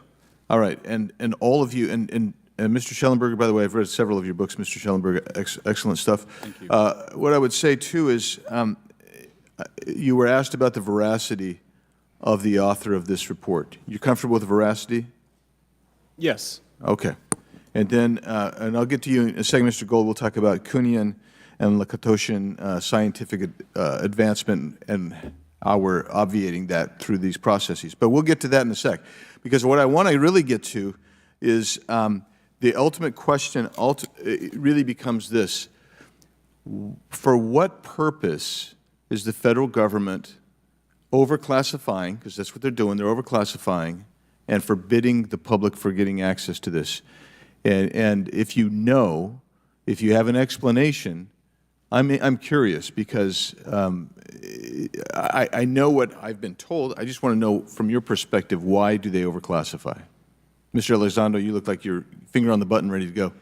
Yes, sir. Forgive me. I think there's several reasons. I think at the time when this reality became evident to the U.S. government, we were in the middle of the Cold War with then Soviet Union, and we did not want to tip our hands to what our knowledge base was on this topic. We did not want to broadcast that to the Cold War's long over. It is, sir. It is, sir. There's also then the philosophical argument that the Department of Defense and the intelligence community is solution-oriented. And when you don't have answers, it's a really tough spot to be in. It's easier to be quiet and suppressed than if you don't have the answer. Indeed, sir. In fact, there's a very real example when we built the U-2 spy plane and flew it over then Russia, and we're taking reconnaissance. And when we first started flying the aircraft, it flew so high and so fast we thought they weren't tracking us. In reality, they were tracking every flight. It wasn't until the Russians could develop the SA-2 surface-to-air missile and successfully shoot them down. I would suggest to you also, along with Lakatos and Kuhn, you also have a problem with Kenneth Arrow's path dependence or increasing returns. That's one reason why they won't disclose it. It's too painful to admit. But I just want to read a couple things from Mr. Shellenberger's, what he gave to us today, because I think this is interesting stuff, and I just want to convey this to you. On USG networks, there exists infrared footage of and imagery of a grouping of vessels engaged in SIGINT and mass collection at night in a specific area of the Pacific Ocean. This footage, which was in close proximity to the vessels, a large equilateral triangle UAP suddenly appears directly over the ships. These three bright points are seen at each bottom corner of the UAP, which is observed to slowly rotate on its horizontal axis. And he goes on to describe that. And I just want to read one more, and I'm doing this because I think it's interesting. This stuff is interesting as anything. So let's get this one here, right here. While performing a routine airspace surveillance and control mission in the Eastern Air Defense Sector, an F-22 fighter observed multiple UAP contacts at mission altitude. Moving to intercept the F-22, pilot noted multiple metallic orbs slightly smaller than a sedan hovering in place.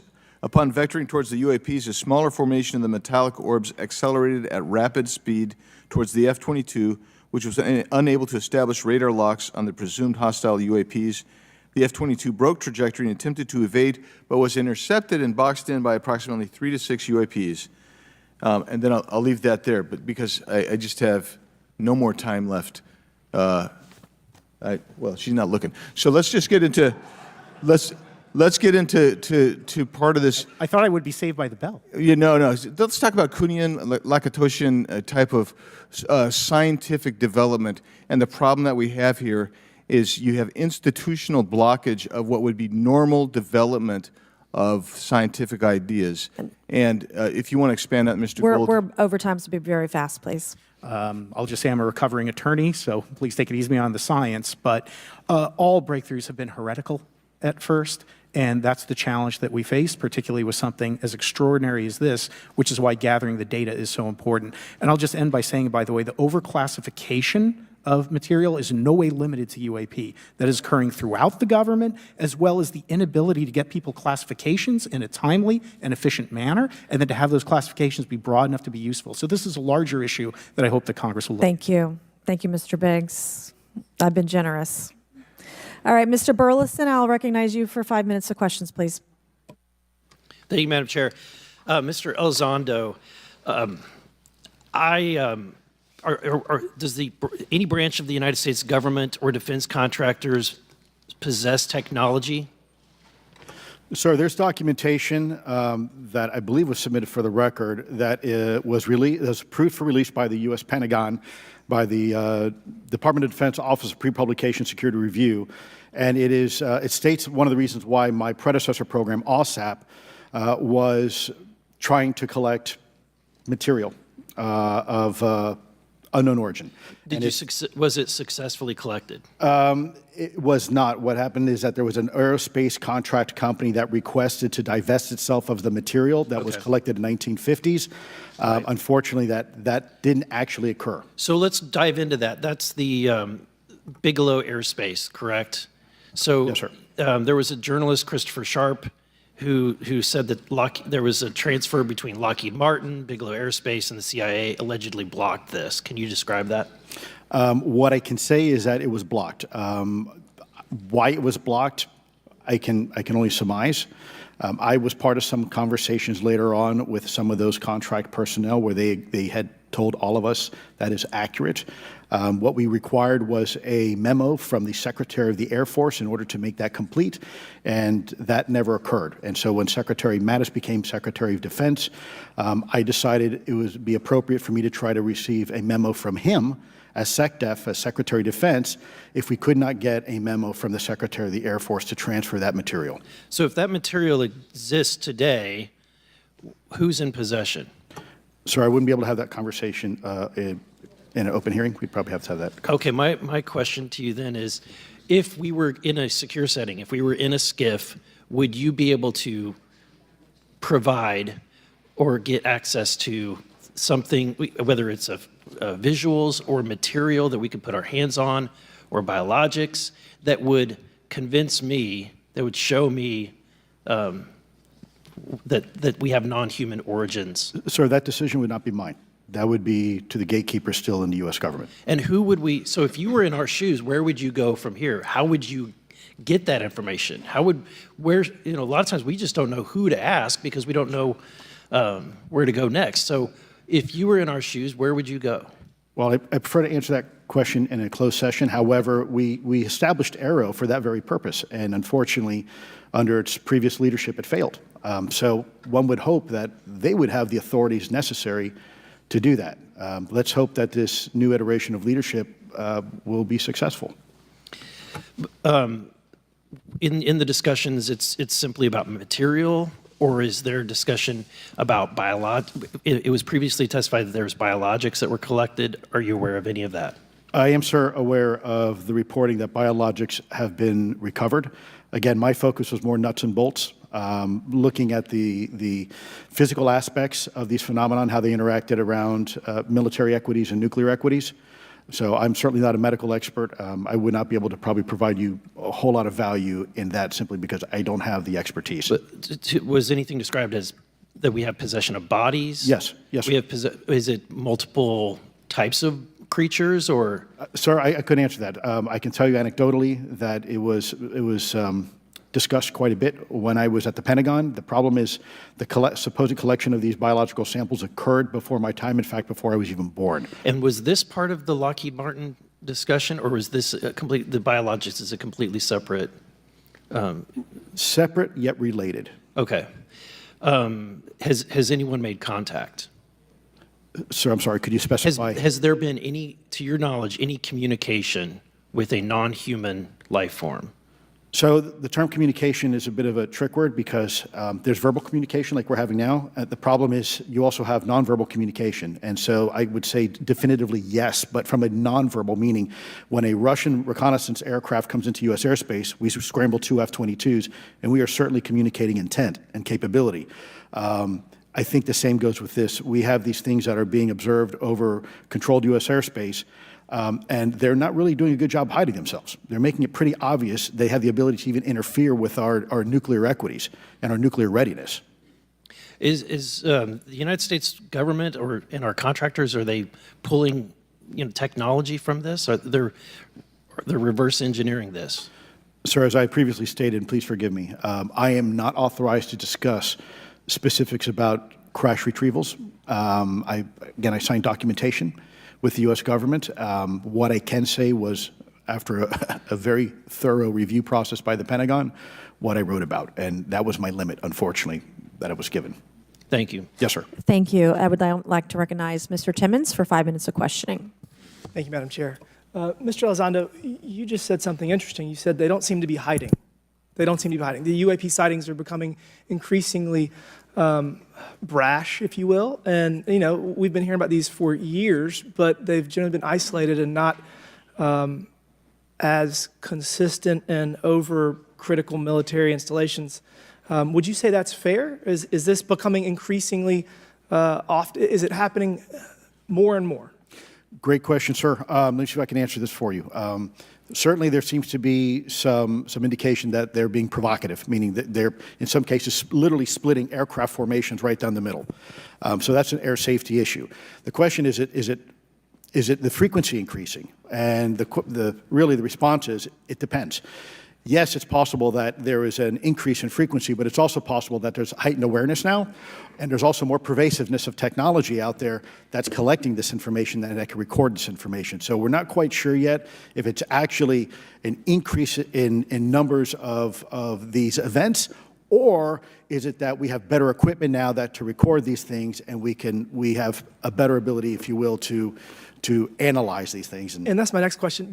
It seems that a lot of these sightings occur near military installations. Do you think that these UAPs are intentionally targeting military installations, or do you think that we have increased abilities to monitor surrounding the military installations? Sir, maybe both.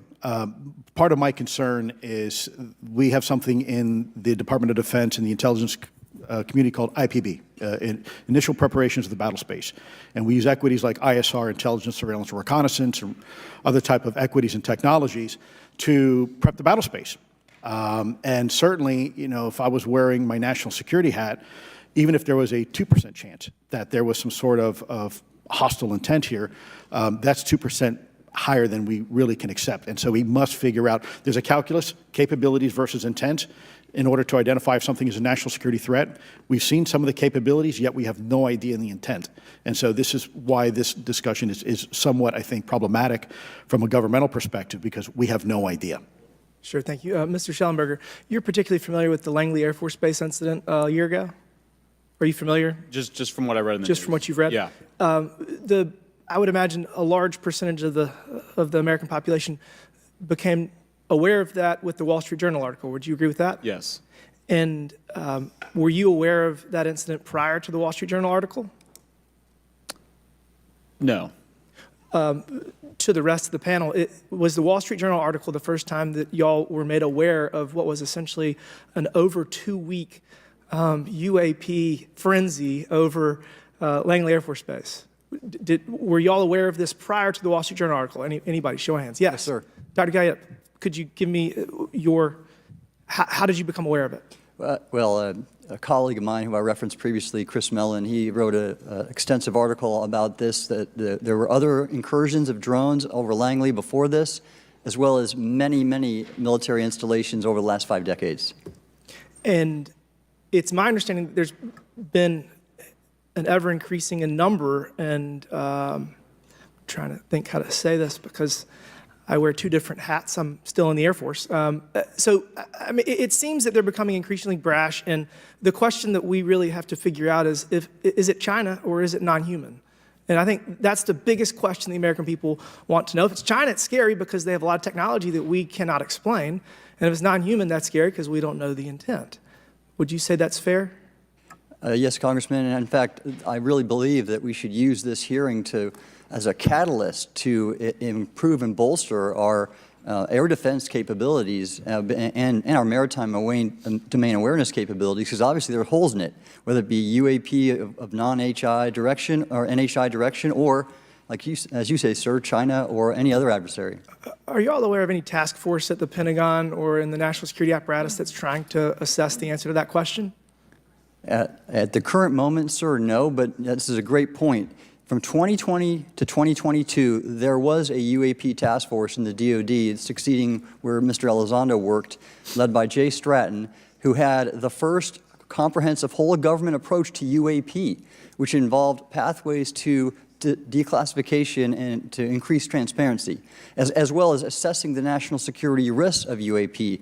This was a really well-established approach, and we have all advocated that something like it return. I'm running out of time. The last thing is that we need authorities. The law enforcement, military do not have authorities to actually engage, and Congress needs to act to give those authorities to local law enforcement and the military so they have clear guidelines on how to assess these issues going forward. I yield back. Thank you. Thank you. I'd like to recognize Ms. Boebert for 5 minutes of questioning. Thank you, Madam Chair. Now that we have all been cautioned in this committee hearing that the mention of Pentagon's Immaculate Constellation program could put us on a list, well, I already find myself on many lists, I'm sure. So I speak my mind often, so why not just keep going with it? May as well just go all out and say it. The Earth is flat, birds are government drones, and we've never set foot on the moon, and Joe Biden received 81 million votes in the 2020 election. So let's just see how many lists we could get on here today. But Mr. Shellenberger, I wanted to ask you, I think I understand from this hearing that you would agree that classifying information like this is not in the best interest of the people. Is that correct? Yeah, I mean, with the caveat that, of course, I would support classification necessary to protect secrets essential to national security, but I think it's pretty obvious that there's overclassification. Overclassification, yes. And so in most instances, if they can't tell us what, do you think at some point they'll at least tell us why? President-elect Trump has repeatedly committed to greater transparency, both on the UAP issue, on JFK files, on COVID origins, and many other things. So I think that we need to make sure that the next administration is held accountable for that. Agreed. And this is for all four of you. Yes or no, please. I have many questions I want to get to. Are there any known instances of recovered materials or technologies that are not of human origin and maybe connected to any advanced bioscience defense programs within the USG? I don't know. I wouldn't be able to answer that, ma'am. I don't know. I don't know. Okay, so there are rumors that have come up to the Hill of a secretive project within the Department of Defense involving the manipulation of human genetics with what is described as non-human genetic material, potentially for the enhancement of human capabilities, hybrids. Are any of you familiar with that? Yes or no? No, ma'am. I am not, ma'am. I'm not. No, ma'am. Okay, I would like to know, with Immaculate Constellation, how does this relate to UAP activities, Mr. Schellenberg, in oceanic environments? Are there any instances where the Navy or other maritime forces have encountered UAPs that could not be explained by known technology or natural phenomena?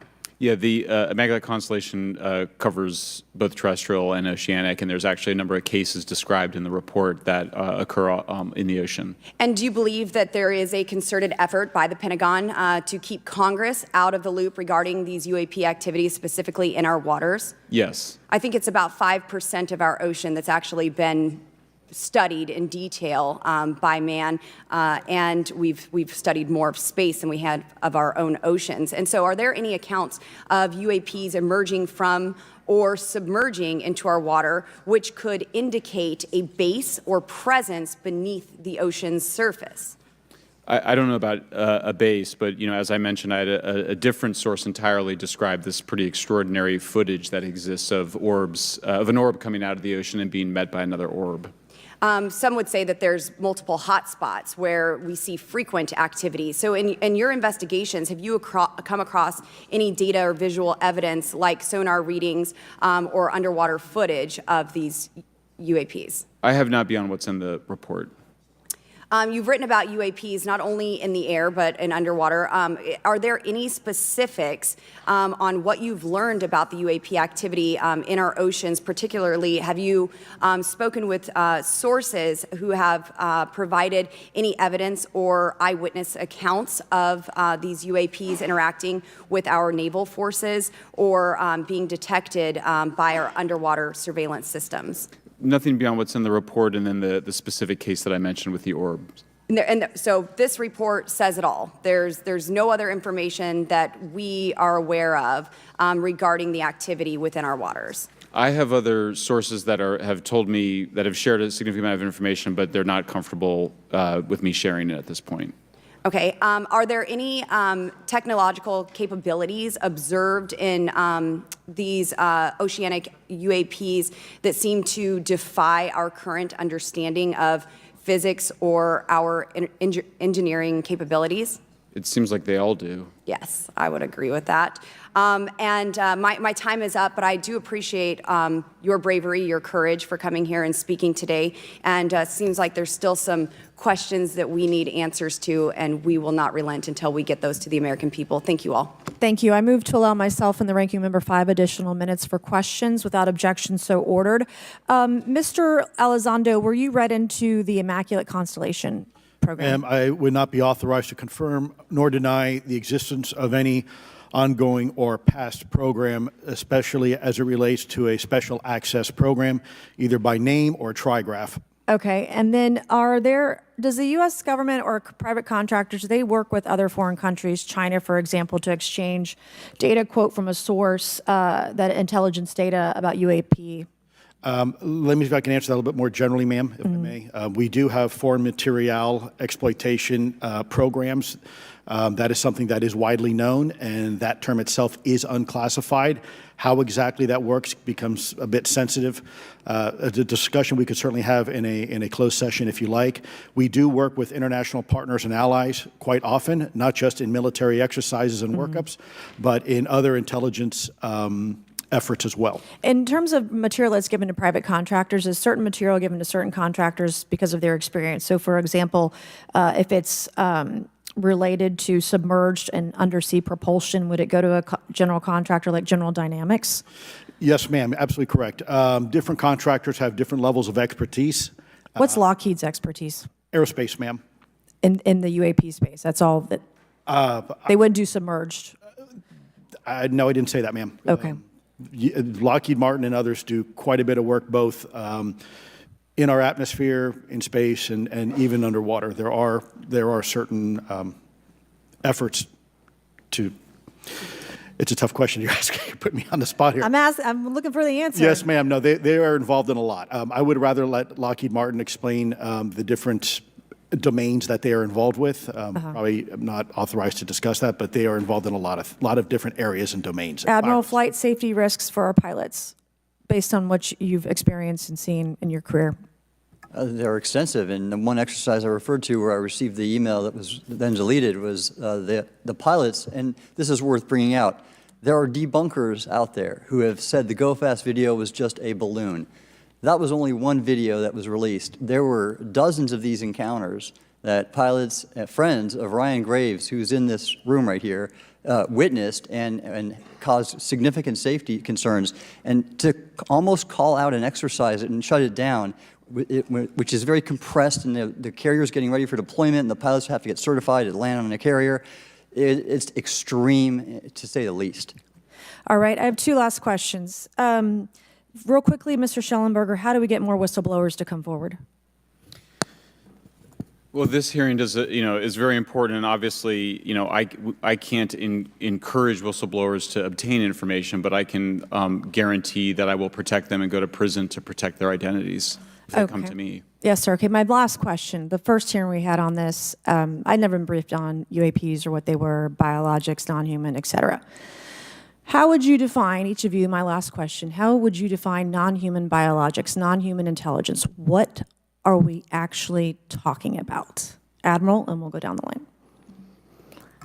I don't think it's a stretch when you look at the diversity of life on this planet and the size of this universe to think that there would be more diverse, higher order, non-human intelligences throughout the universe. And that's probably what's visiting us. I would take the scientific approach. The definition would be the ability to react to a stimulus in a manner that requires an intellectual thought process. I just don't know. I think we must be modest in our assumptions that we're looking for intelligence. That could be biological, it might not. Non-biological, but what non-biological intelligence, what does that mean, though? Artificial intelligence, ML, machines. We assume that all intelligence would be like us, and every time we look out in the universe, we are humbled relative to what we don't know in terms of the forms of intelligence and what it may take. I can assure you I probably can't ask you your question, but I think the ultimate answer is going to surprise us all. And then Mr. Garcia, you had a few closing remarks. I know we're about to hit votes here, so I'll be brief. Just, I want to thank you all for being here. I want to thank Chairwoman Mace especially for holding this important bipartisan hearing. And I want to thank all the committee members that are interested in this topic. I think our commitment to all of you and all the folks that have contacted us, and certainly to the advocates and the pilots, is that we need to continue investigating UAPs. I think the country the country is owed explanations and ensure that the safety or national security is always protected. This is a conversation and questioning that must continue, so I'm very grateful to all of you. And I also just want to add, just personally, I think it's really important for me, two things guide my questioning and my observations on UAPs. One is we should always be guided by facts, science, and data, and stay serious on those issues. And the second thing is I think that we should not limit our imagination and our thoughts and our curiosity on what UAPs could actually be. And I think those two things for me are really important, and I'm grateful for all of you to be here. So with that, I yield back. Okay, and we have Mr. Ogles, who is on the way. He's going to be here any second. Is that correct? Want to check, and he'll be the last member with questions that we have today, and then we have votes. So we want to thank you all for being here. I want to thank Mr. Garcia and folks on both sides of the aisle for being here today and being patient. We have a lot more questions, and I hope that this will open the door to more hearings in the future. I obviously would like to know how much taxpayers are spending on this. You have the right to know. But also, if we're spending money on something that doesn't exist, why are we spending the money? And if it does exist, why are we hiding it from the public? And of course, our national security is a huge issue, because if there's technology that could harm us or our allies that are in the hands of our adversaries, we obviously want to stay ahead of that to the best of our ability to ensure that that technology is not in the hands of someone who could use it against us or our allies anywhere in the world. So, Mr. Ogles, you're just in time, babe. I will recognize you for 5 minutes of questioning before we head on out today.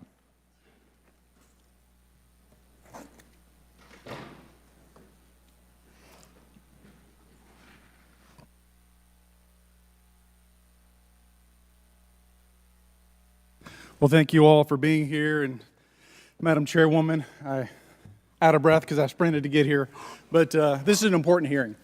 I think we all know that there's something going on. Mr. Elizondo, based on your knowledge of UAP sightings, do you believe it's fair to say that they are especially common near nuclear sites? Yes, sir. Mr. Congressman, I absolutely am convinced of that, as are my colleagues inside the government. And the reason why I pose that question, and this has been one of my talking points from the beginning, is, Oak Ridge is in Tennessee. The so-called weather balloon that drifted, that we now know was controlled, it passed near Oak Ridge. It obviously is a sensitive site, both of interest to our adversaries and to whatever else this is. Because we know that at military installations, at sensitive locations, such as nuclear facilities, that we're seeing this take place. So the question is what is it?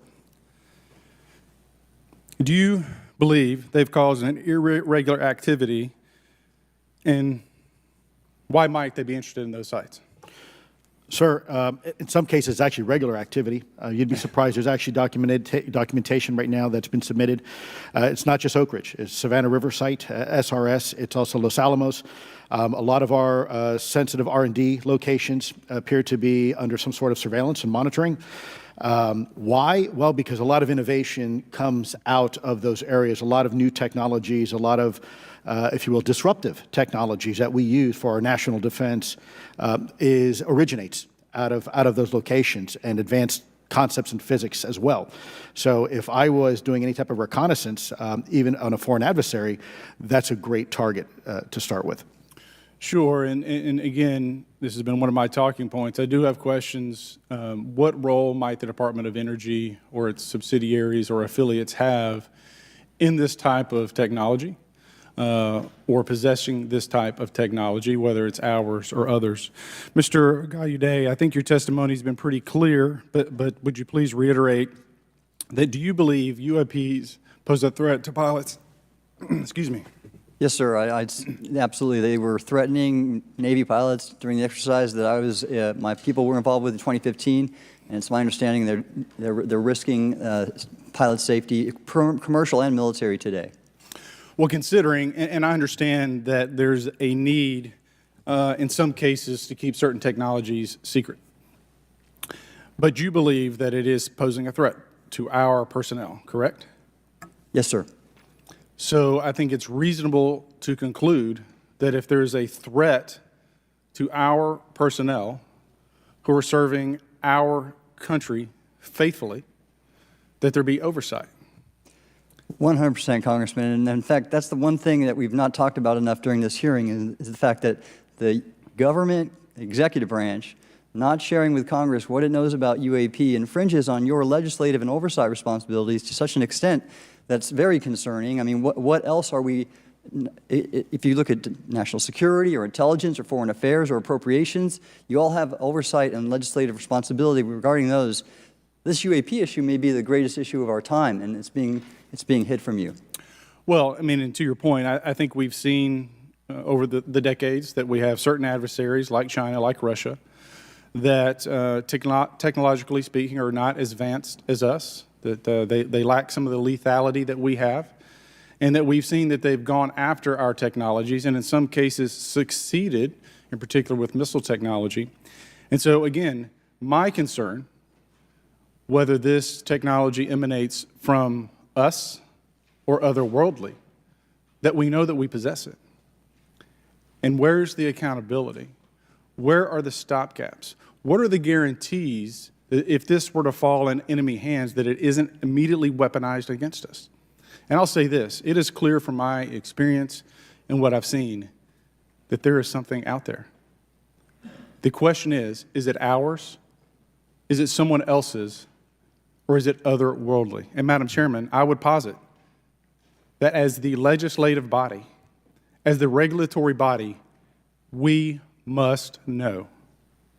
And anyone who prevents us from gaining access to that information, I would consider that criminality. Because we have U.S. personnel who may very well be in harm's way. We have technology that ultimately may threaten our very existence. With that, Madam Chairman, I thank you for your indulgence, and I yield back. Thank you, Mr. Ogles. And with that and without objection, all members will have 5 legislative days within which to submit materials and to submit additional written questions for the witnesses, which will be forwarded to the witnesses for their response. If there's no further business without objection, the subcommittee stands adjourned.